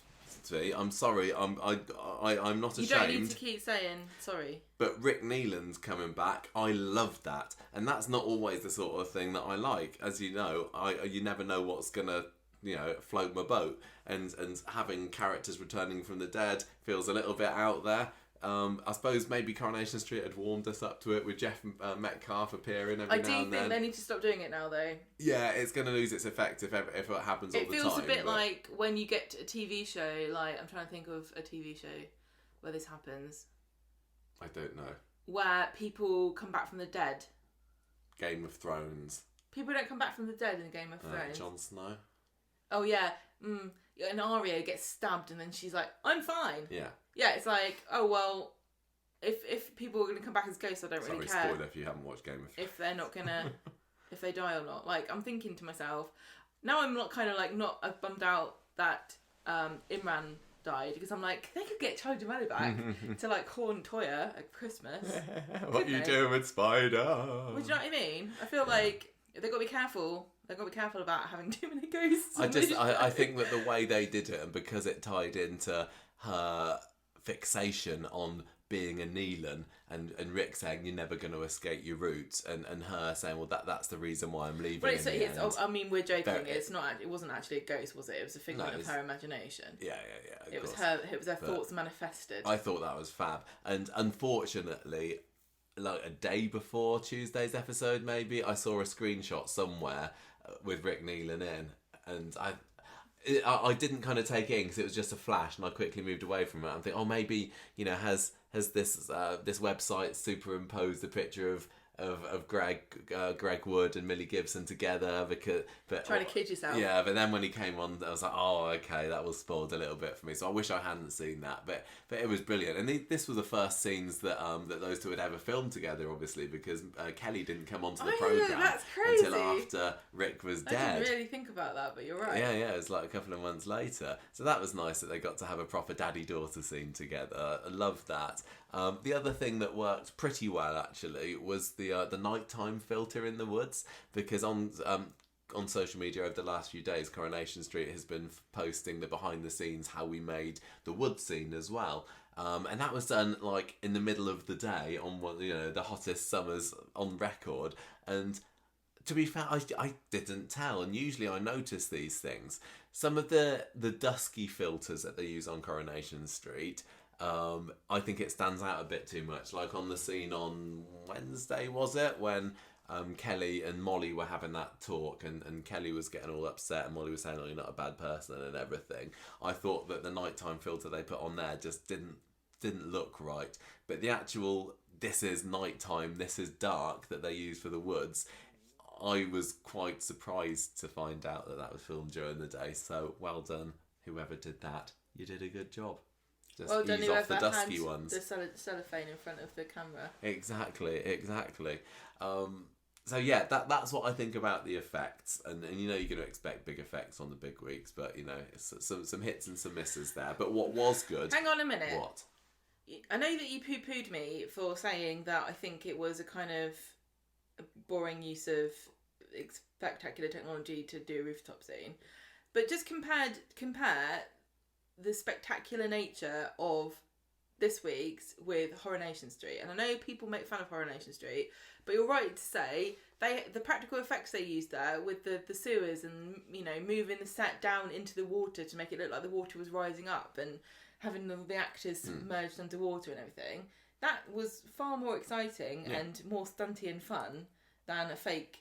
Yeah, I was saying that when you're getting your drinks, that exactly. So I don't want them to lose that just because there's a volume wall now. Maybe I just can't think of like what could they use a volume wall for. It just feels to me as though somebody's given Roy Cropper a Ferrari. Like, he doesn't need it. It's fine. He doesn't need it. It's just like, I think it's just for like, we don't need to go to a woods anymore. Let's have a woods backdrop. We don't need, you know. Yeah, but they're not going to, Michael, this thing cost way too much. They're not going to be using it very much. No, I really hope not. But like I said, in time, you know, 20, 30, 40 years time, the price of this is going to be normal. It's going to be standard recording equipment. Do you reckon? Possibly. But or is it going to be gimmicky and... Is it going to be the 3D? The thing is, I'm just going to say it again. I can see the point of animating, you know, an alien planet, because you can't go to an alien planet to film. You can go on the top of a roof in Manchester. Okay, but what about... Okay, so... you know, when Coronation Street goes abroad, which they haven't done for a very long time because it's quite costly to do that. Is it going to be so like in we Austin... don't need to go to Paris to film anymore. Let's do it on the volume. Is it going to be like in Austin Powers where they're going to Las Vegas and all the signs are like flashing past it and they're pretending to walk towards the camera like, come on, let's go. Let's go. We're in Paris. Come on, everybody. Look. It's the Arc de Triomphe. You know, and maybe it'll be written into the script. Oh, so and so, like, you know, back in the 80s where Bet did a runner and Alec had to go and rescue her from, I can't remember where they were in the end. And they actually went over there for a few scenes. The other thing I'm going to say too is that I don't think that the technology is going to be good enough to do that, because one of the reasons why it probably works really well for The Mandalorian is that we don't know what Tatooine is supposed to look like because we've never been there. So they can do any old thing and it looks cool and realistic because we have no benchmark of reality. against which to judge it. Whereas everyone's been on a roof. Oh yeah, going on all the time. Right, that's enough about the effects, because I do want to say performances all round this week were fantastic. Millie Gibson always She's is so amazing, great. and she really, really did bring her A game to it this week. It was a final week, and She's so fantastic, honestly. I She's am just very, great. very, very So glad talented. that she did not get shot or pushed off of a I was building. worried, 'cause we because weren't the door sure. has been left open for her. There was definitely a possibility that she could have been killed, and Yeah, because when we were... Yeah. No, I was just going to say, it was like we said earlier, there's reference in the dialogue on Monday's episode that she's done a runner, but maybe that's only because somebody thinks it, so I was slightly worried. But, like, you know, when we were talking and we were around people for that week, you could tell that it was really tense for me, because I was thinking, some people here know, like when we were at Millie's leaving do, but like some people here know that we don't want to know spoilers, and some people have no idea. So at any point, somebody could have said something that would have really like spoiled it. But I really think if she had been killed, I think we would have found out at the party, because somebody would have mentioned it. Yeah, that's true. But yeah, so it was really fun to be able to go to her leaving party. That was fun. I mean, we talked about it recently in the did. Cabin Extra, didn't we? But I suppose not everybody listened to that. But that was one of the things. So we knew that Kelly Neelan was going to be leaving this week, because we went to Millie Gibson's leaving party. Yeah, she invited us. She invited us. She was so nice. sweet. She's such a lovely, lovely girl. Very, very nice. She's so pretty. She's so talented. She's got the world ahead of her. She's just kind of cool and chill as well, isn't she? She's fun. She is. And she's very bright. She's very confident. Yeah. Yeah. She's awesome lady, proud is of her. Millie Gibson. And they were all, and Mikey North, fantastic. I love him, and I still, Gary's still not there with my favourite characters, but... Oh, I love Evil Gary. But I'm worried now, is this going to set him on another course? Because it feels like he does something really terrible and heinous, and then he kind of sucks up to the karma to try to balance it out. Is he going to go and give grannies £500 for their Christmas hamper or something? I don't know. I just think that he's...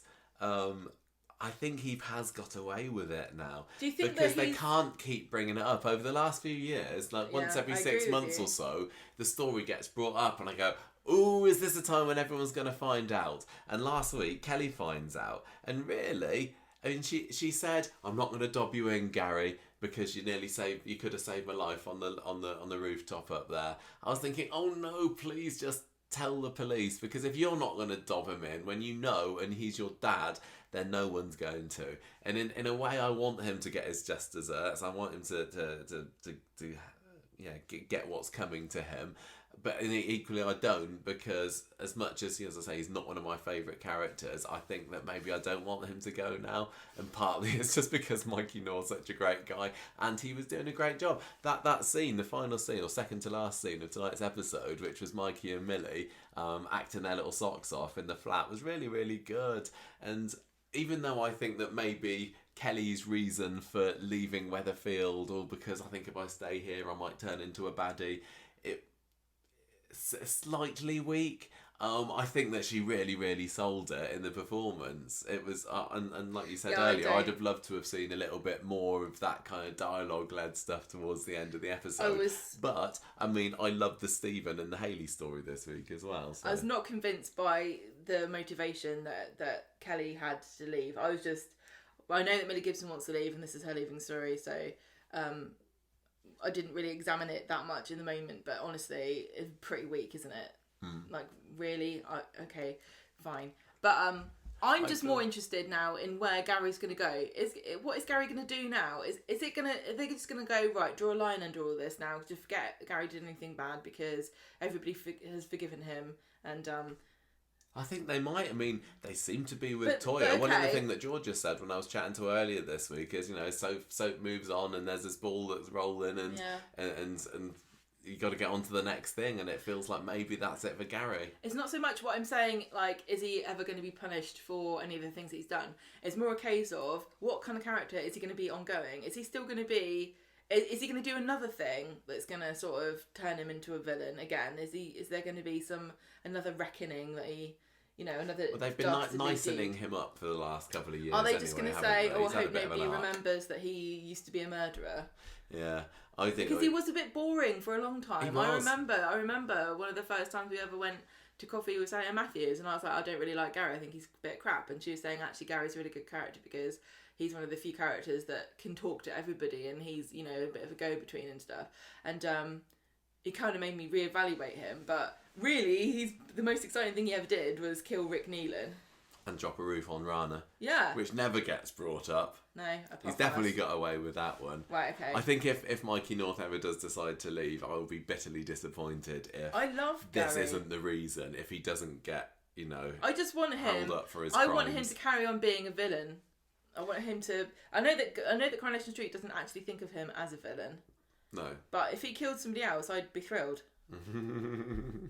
Just saying. So, I think that's kind of it. Yeah. So, it was really, really exciting stuff. Despite my disappointment with the volume wall, I thought that the pacing was good, the performances were amazing, how they got from one place to another, all great stuff. Ardy, I love him. Millie, I'm going to really miss her playing Kelly Neelan. Yeah. I think that she... And I'm really, really, really, really glad she wasn't killed off, because there's a chance that she could return. I mean, she I think she could definitely go on to big things. And Catherine Kelly's not come back. Saran Jones hasn't come back. But Sarah Lancashire came back for one episode at least. So I'm gonna hope this isn't the end for Kelly. As long as Gary is in the show. Yeah, there's always the chance. Yeah. I feel bad for Ardy, and this is something, because we know a little bit about what happens on Monday. We can't particularly speculate about how Ardy's going to react to all this, but I'm going to be really interested in seeing. I hope they don't just put him to the back. They will do. Let's not forget that he was devastated when his dad left him for dead in the car to rescue Asher, and he swore his revenge, and he said he was going to undermine the business from within, and then he just forgot. Yeah, but this has been a really lovely little romance, and I hope that it's not too long before he finds his proper Miss Right again. Aww. And she maybe won't live up to Kelly, but to be fair, he'd only fancy Kelly for about 3 weeks anyway. Yeah. Don't even engage for 2 or so he'll get over it at some point. I'm just more bummed out for him that he's not going to get his hands on this £400,000 worth of inheritance. Yeah, what's going to happen to she'll just have access to it, won't she? I think maybe they should have a scene in a few weeks' time of her sunning herself on a beach somewhere. They could use the volume wall for that. Grapes. Yeah, they could, couldn't they? If I was Kelly, I would take my fast fortune and I would just buy a house. I'd do off grid. I'd go somewhere in Canada or... Yeah, you can do that with £400,000, no sweat. Yes, you can. Buy a little hut. It should be like Dexter at the end of the series. Buy a little hut with a land with a well on it, and you can start a YouTube channel about being self-sufficient and making your own peach jam. Just before we move on to the next story, can I just say I'm with Ardy on kiddie cereal, and I was very disappointed. It was Bernie, wasn't it, that was slagging off his love of childish cereal. I'm always bringing you home a box of chocolate pillows. Yes, there's nothing wrong with that. Thank you very much. And yeah, I still bag me a woman with my cereal eating habits. Your obsession with eating cereal is bizarre to me. I haven't actually had any for a little while. I'm trying to be good and save money and not scoff myself too much. So Michael, we haven't had any cereal in the couple for a few weeks. We can afford for you to eat cereal. Okay, stop acting like a pauper. Right, Reid in the Red, and oh gosh, this is another long story. Should we just go day by day again for this one? It feels like it's been working before. You've gone too far. I've gone too far on my notes. Here we go. So Stephen Reid, what's he been up to? What a naughty boy he is this week. Tuesday. So obviously this is the stuff with Jenny and Leo as well, and Jenny's been bagging up some of her old clothes for charity. This is to kind of tie into the Hayley's coat disappearing. Everyone's giving stuff to charity this week, all their old clothes. And then when Stephen comes round the corner, she scurries inside because she still just wants nothing to do with him after that illicit snog a couple of weeks ago. So Stephen, Gail and Audrey are meeting up for tea at number 8, and Audrey's been told to ease herself gradually back into work, apparently. But she doesn't appreciate this advice. And Stephen says, "Hey Mom, don't worry, I booked you into a spa tomorrow because you're not working." And Audrey's like, "Oh, lovely, Chuck. Oh, I love a good spa, me." And David says, oh yeah, and this is when David walks into the house and's like, don't want to worry you, everybody, but I just felt land move outside. I think the sinkhole's opening again. So, oh no, is this Coronation Street the sequel? So they all head to the salon to be safe from this sinkhole that's opening very, very close to the salon, but never mind about that.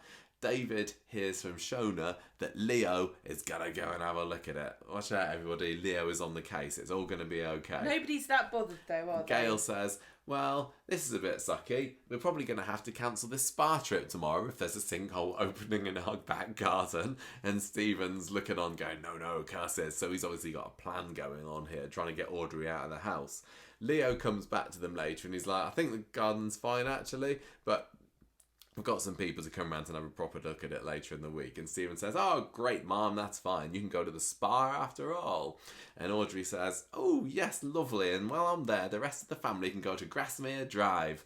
And Stephen's like, no, that's my plan. I need to get people out of Grasmere Drive, curse you, mother. Later on, Stephen's on the phone and we find out what he's been up to. So he's had this appointment booked for somebody to come round and have a look at Grasmere Drive. And as the week goes on, we find out that he's got an estate agent that's come to value it because he's going to try and sell it off and everything, and make out that Audrey's is gone dementia. Senile or whatever. And so yeah, that he's still saying, well, can you what can you do? Can you come back later in the week? Not, and they're saying sorry man, we got to come tomorrow. And he's like, fine, let's keep it on then. We've got to come tomorrow because we're going to murder somebody at the same time, and we're going to do it all in one. Exactly. So yeah, everybody's so demanding in this week's Like, sorry, Coronation Street. I know It's that tomorrow or not at all. Murder tomorrow or not at all. I know Estate that agent tomorrow or not at all. I know that you're employing me, but I'm going to tell you when I'm going to do it.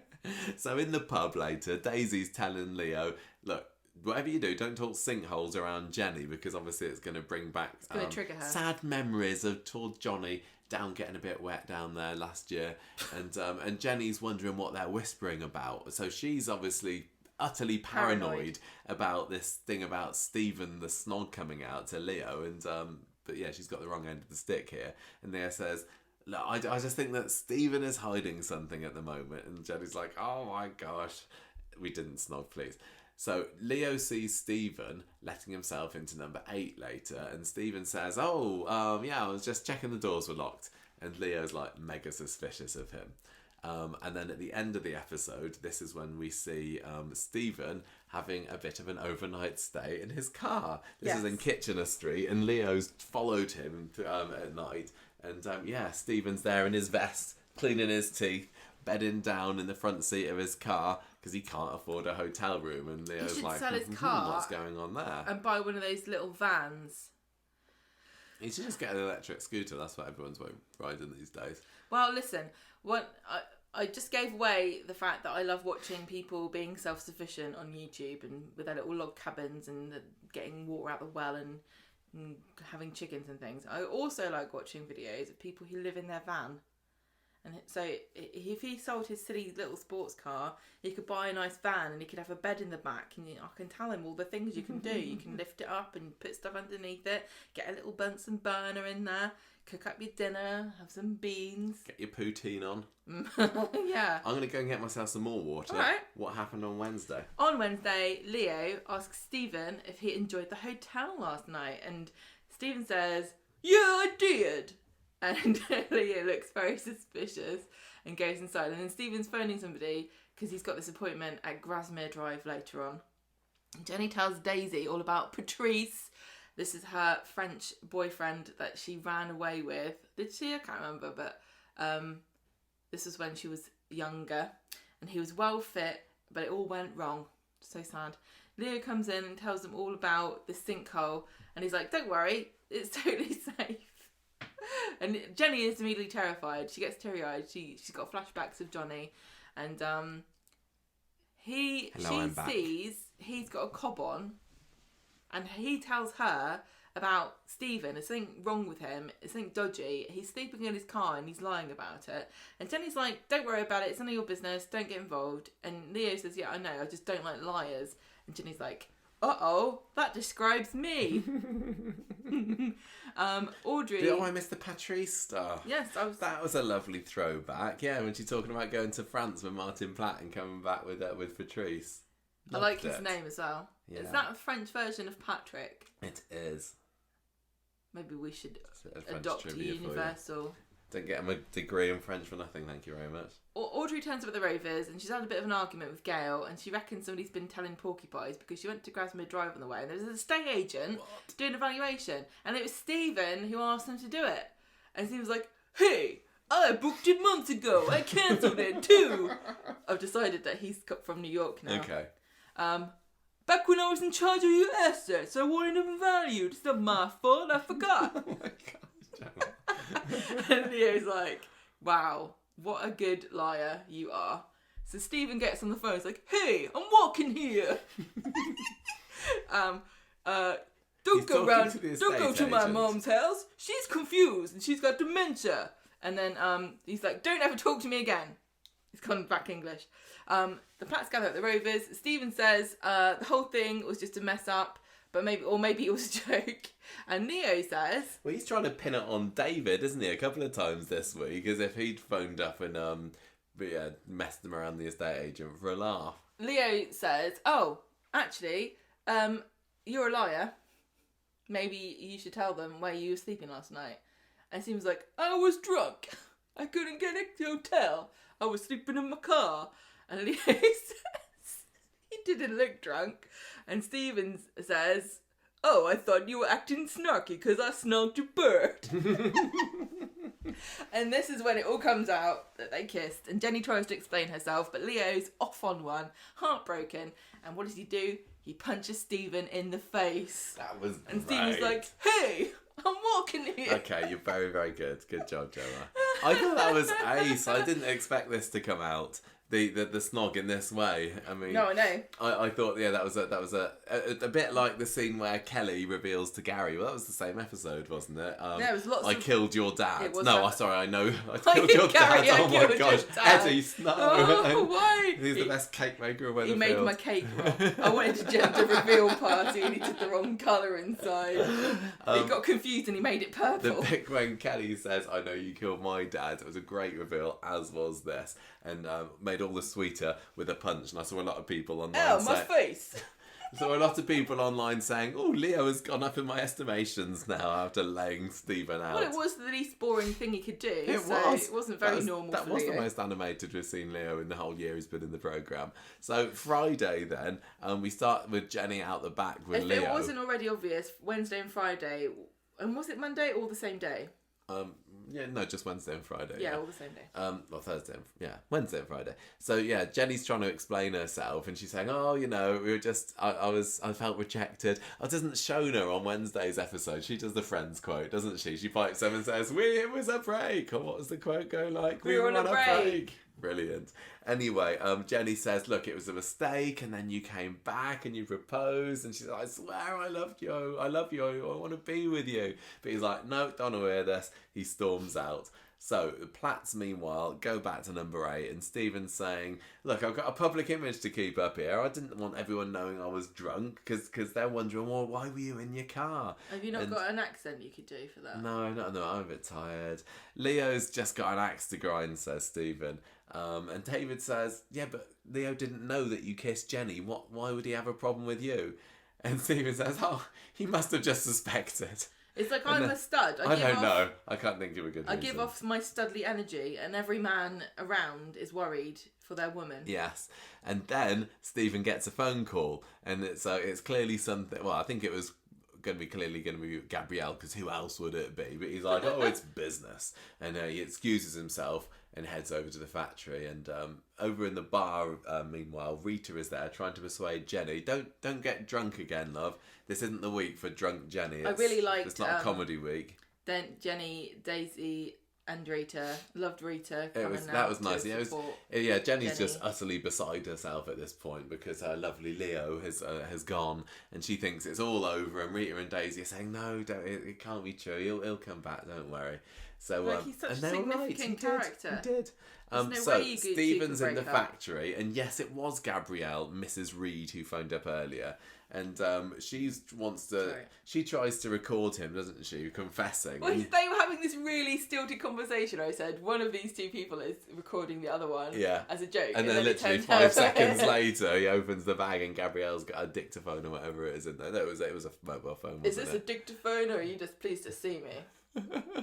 What? Anyway, he says, look, if you try and take me down, I'm taking you with me. Even if I do have to make things up, because he's been the dodgy one here. Gabrielle hasn't done anything wrong as far as I know. Yeah. But he says, I'm gonna make sure everybody thinks that you're an evil, vicious cow as well. I'm gonna tell everybody that you were making fun of Gemma for having too much leopard print. Yeah. And everybody loves the leopard print around it. So you're gonna be a pariah. So later on, he gets back from the factory. David's like, what was this business that you're doing, Uncle Stephen? And then everyone was like, yeah, what do you do for a job, Stephen? Yeah, I don't know, what does he do? David says all you seem to do is swan around looking Canadian or something. Being Canadian, he says, doesn't he? Which is a brilliant Apparently, line. you can just generate cash doing that. If any Canadians want to come over to go to Salford and Manchester, they hire you. Apparently, you just get money thrown at you. So then Gabrielle comes to the door. This is brilliant. This is one of those perfect awkward scenes where there's somebody who's got a secret, ingratiates themselves to the whole family, and they're saying, "Oh, you're so wonderful," because obviously in the canon of the show, the Platts all know Gabrielle. She's not just been made up as a character recently. She's been somebody who exactly. They all go there every Christmas, and they're all so happy to see her. And Stephen's there with his glass of white wine in the background, just quietly rocking and seething to himself. Yeah. Like, oh my god, just like a normal I thought that was family brilliant. gathering. And up until this point, Gabrielle's been a bit like, oh, whatever to me, she's fine. But this showed a real sweet, manipulative, vengeful side to her, who just likes toying with Stephen, who's clearly on the brink of something at the moment. I love her hair. Really, really fun scene that was. And then like all the stuff with Gail trying to feed her as well, saying, do you want a fish finger? Oh, go on, let me tempt you with a fish finger. And they're saying, give her a pizza or something. And she says, but no, not pizza. She's from Italy, where they eat pizza every day. Just this dumb thing to say. Yeah, Gabrielle came right from Jenny's, from Gail's mouth. Anyway, that was all really. Why don't fun. they try giving her some of that chinchenti? She might like that, yeah. So anyway, mainly it's extra 50p a head. Towards the end of the episode, when she's left alone in the room with Stephen, Gabrielle tells him that, look, I want the money next month, and Listen if not, here, I want my money next week. Otherwise, I'm going to tell everyone she about says, I'm going to you have a little word with your mum. Shenanigans. And doesn't she say as she's kind of being let out, oh, I think I might be back in a few weeks. It's like, I cannot wait for that. So that was kind of the end of that sort of stuff. But we also had more Jenny scenes because, oh, bloody Leo, you keep thinking he's going away, but he's just coming back again. It's like COVID. So he's back. Jenny's panda-eyed by this point, and Daisy tries to convince Leo to listen to Jenny, which he does. He loves her. He still wants her. He still wants her to come to Canada with him. She hugs him. There. Every time I get my hopes up about Leo going, and then they're dashed. And at the end of the episode, for them, they're snuggled up on the sofa, and they're gonna go up and have an early night, basically. And that's the end. But no, it's not. When Jenny goes to tell Daisy, you're looking up tonight because I've got lucky, Leo phones up the estate agent, and I was really, really hoping that Leo would do a Stephen accent on the phone. Hi, it's me, Stephen Reid. Hi, it's me, Stephen Reid. Yeah, I'm American. I do all the American accents today. You sound Irish. You sound like you're from Father to Head. Oh, thank you. Hi, I've just come to phone up to see about the house. Top of the morning to you. 'Tis I, Stephen Reid. Anyway, no, he pretends that he works for Stephen, pretends doesn't to be himself. And can you phone me back, estate agent, because I want to do some dodging, some digging into your dodginess. The estate agent's like, oh yes, I love dodgy shenanigans. Of course, yeah. I will ring you back on Monday. So I thought, I love this week. And I saw some people saying, oh, it's been a good week, but the Stephen story's let it down. No, you're wrong. This was prime brilliance for me. Just watching Stephen collapse and crumble and see that everything's going wrong for him was wonderful. I just wonder, is he going to pull like a Lewis Archer, but on Audrey instead of on Gail? Well, because Lewis Archer ran off into the sunset with Gail's money, didn't he? He did. Is that all that's going to happen? I don't know. we know some things. He's that are obviously happening going with Stephen, to try to. The thing is, he can't do this without burning all of the bridges in the Platt family. Oh no, it's over for Stephen and the Platts. They're going to notice when he sells Grasmere Drive. I think this is going to be. I mean, this is his third and final stint on the show. But the thing is, I guess it's not. He owes it to Gabrielle, his wife, and she's threatened him with going to prison. So it's not like he's doing it because he's scared of her. He's scared of going to prison. Yeah. He's so scared. So he's like, either I go to prison or I steal my mum's money. What? Yeah. What wrong? Only one choice really there. Why did Gabrielle give him all the money? What an idiot. It's really Gabrielle's fault. It totally is.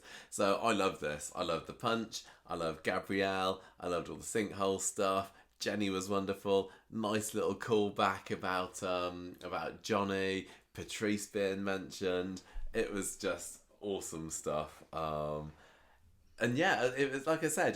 The whole week was the Gary and Kelly story was a big thing, but I thought this was fun as well. I really, really did. He's a fun villain. He's not like, he's no Richard Hillman level villain or Pat Phelan or anything like that. But considering he came in as just kind of that boring old Uncle Stephen from the 90s, I'm really glad that they turned him into something.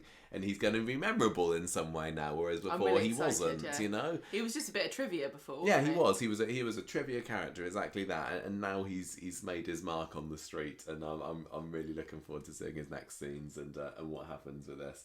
And I just want to see his literal head explode.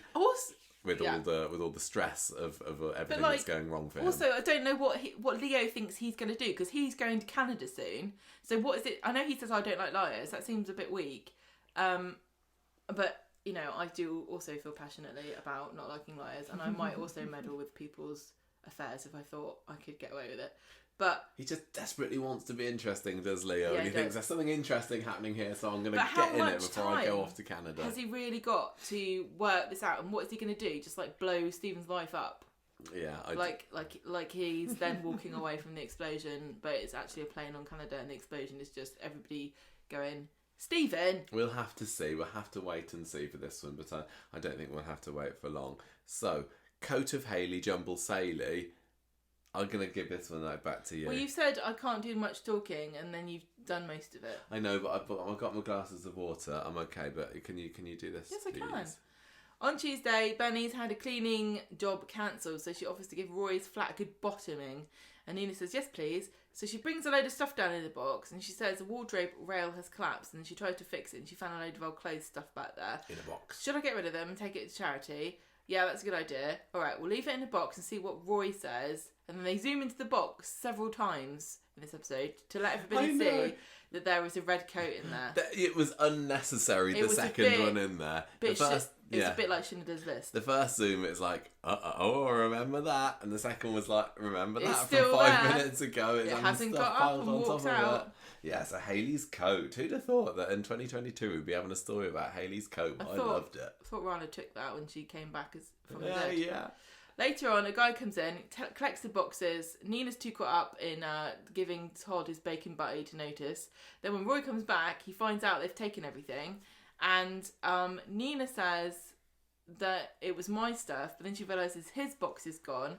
And when he realises where the box stuff was, he tells her they were Hayley's things. I don't think it really needed a geographical description for him to realise that the women's clothes he had in his wardrobe weren't his. Also, the other thing is, if you know a bloke who's got a dead wife, and in his wardrobe's a bunch of women's clothes, either he's got a secret cross-dressing hobby, or they're his dead wife's clothes. Either way, just leave them alone. Yeah. It's obvious that they're special in some way. I don't know, wasn't it described as just being a bit grubby and like Nina thought they were decorating clothes or something like that? It's a bit rude. I know. Look, Hayley wasn't a fashionista. I thought it was fine. I thought it was fine how she it got happened. the job done, didn't she? Yeah. So, he's a bit upset about this. He's these are very important things. They're Hayley's things. She's dead. He's not going to be able to buy any new ones because she's dead. And We saw him scatter the ashes in the pond. Well, he's like, just knowing that her clothes are in there makes me remember when she was alive, and now I think, like she's still with me, and now she's died again. Mm-hmm. Nina goes to number 5 to see Bernie and says, where the hell did all that stuff go? And she says, I don't know, there's more than one person came, which is also a bit weird. And then they go off together to try to find this box of stuff. They've rung around some shops, no luck. Evelyn puts her foot in it by saying, what's all this junk you've lost? And Roy says it's Hayley's stuff, and Evelyn involves herself now because she feels she does guilty. it out of guilt, doesn't she? Yeah. Wednesday, Evelyn's surprised to hear it's Roy's birthday today, so she panics and goes to the shop to get him a present, leaving Dev holding the fort. She arrives back later with a present. Nina gets a present for Roy, and she shows Bernie, and it's an old train sign. And Bernie goes, oh, that's a really boring present. He'll love it. That was a great line. Yeah, it was really cool, wasn't it? I assume that's going to stay on set I want now. that so a sign much. for Weatherfield's the station or whatever. Very nice So bit you of can sell that in the merchandise shop there. as well. Evelyn comes back to an empty cafe and sees Roy's sign, and she's not very impressed. But then she gives him her gift, which is a proper little train, like you like. And he's like, this is my train, actually. Where did you get it? And they realise that wherever this train was being sold, it might also have the coat. I thought that all the relationship stuff between Evelyn and Roy was just perfect this week. The fact that Evelyn, had a conscience, and that's why she involved herself in it, was great. But all the way that she's just kind of literally belittling him, and she just treats him like a bit of a simpleton, doesn't she? But a beloved simpleton. Like that line, like you said, it's like you like, and there's a bit where there's a great line later on that says everybody loves a good anorak or something, talking about the coat, and Evelyn just gives this little eyebrow raise to think, same about Roy, and there's loads of little nods like this, but I love them together. They were perfect. And to have this story being the sea story this week, but crucially, it wasn't a sea story that was about, I don't know, Chesney and James's adventures. It was about beloved Roy and Evelyn. That just made the week perfect for me. It's not 5 out of 5 perfect, but you know what I mean? Yeah. There wasn't anything coming near to a weak story this week. Back to you, sorry. Evelyn and Roy arrive at the shop. They can't find the coat. The lady looks in the back, but can't find it. Maybe it's gone to another branch, or maybe it's been recycled. Can you imagine? Evelyn comes back to the shop at night, and she sees the owner locking up. And guess what? She's wearing a red coat. So, the next day, but still the same day, Evelyn accosts the lady when she goes to leave, grabs the coat, and tears it.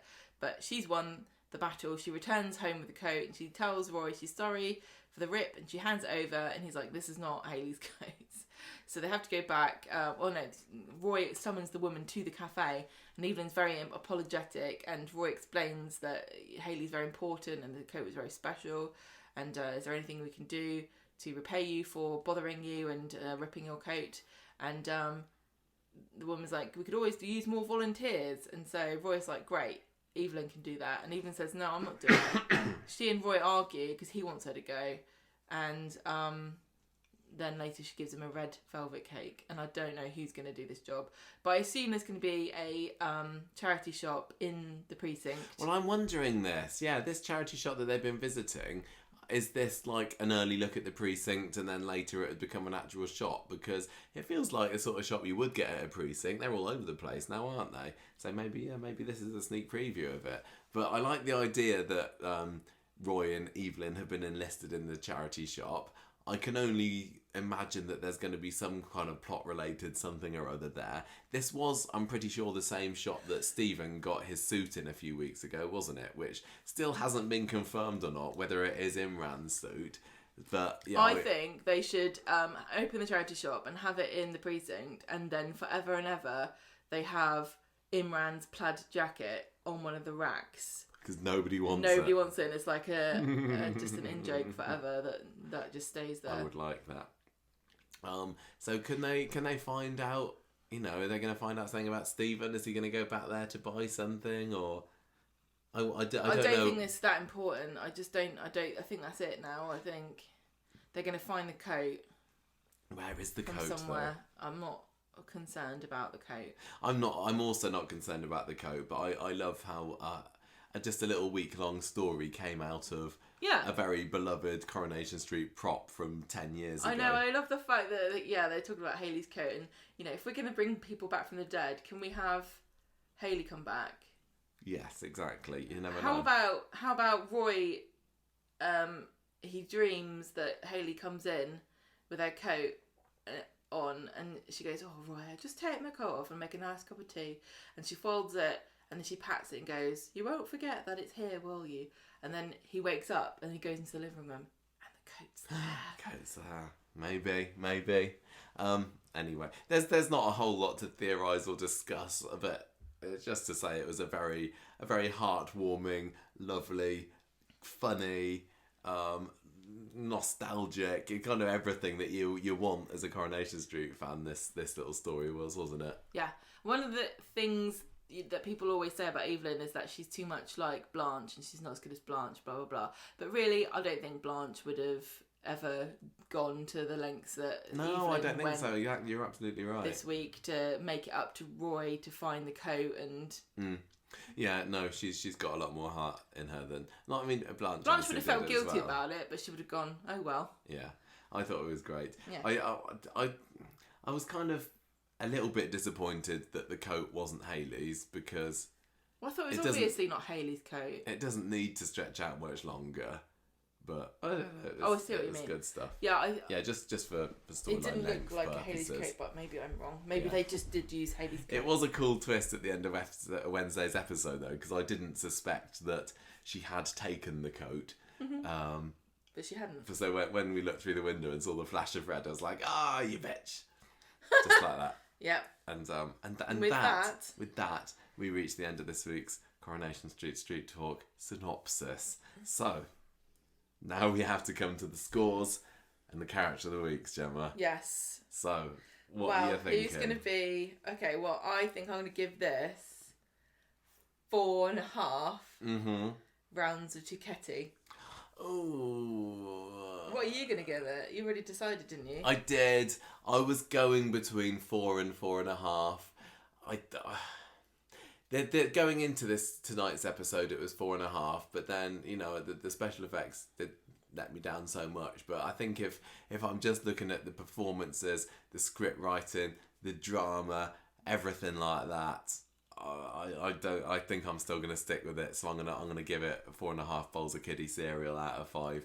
Well done, Coronation Street. I think that's what I gave Coronation Street last year, and I still definitely preferred that. But there was just some so really much great, to like this week. There was some great twists. There was some fun action, brilliant stuff. All the actors playing off each other perfectly. Some really intriguing stuff going on with Stephen. I thought there's nothing boring happened this week. There was no time when they cut to something and I was like, no, not this one. Go back. That's the sign of a good week, really, isn't it? I liked all the characters. I liked all the stories, because sometimes you can really admire, the work that people are doing, but you don't like the characters, or the story's interesting, but it's boring characters. Like if this whole week was, Adam and Sarah. Yeah, exactly. Yeah, you're absolutely right. No. But I love Kelly, Gary. I love Dev. I love Kieran and Heavy. Yeah, I love Heavy. I love a bit of Heavy. I'm really just digging Stephen so much, and the idea that Leo's going up against him. I'm really thinking to myself, Leo. I don't think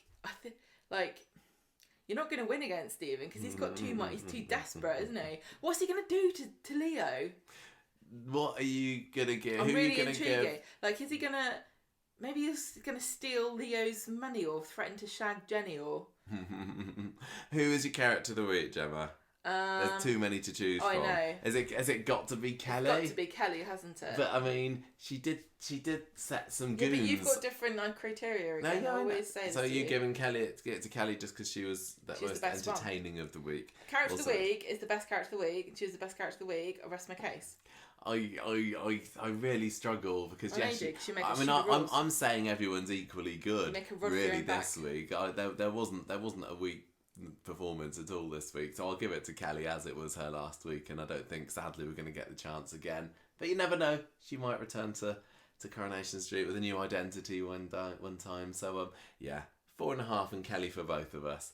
Solid week, Coronation Street. Nice one. Looking forward to seeing Monday's episodes where the scenes we filmed are going to be on. Yeah. So, and we're really excited to reveal a spoiler for you that they are using the volume wall on Monday to depict the inside of a charity shop. They are not fake news.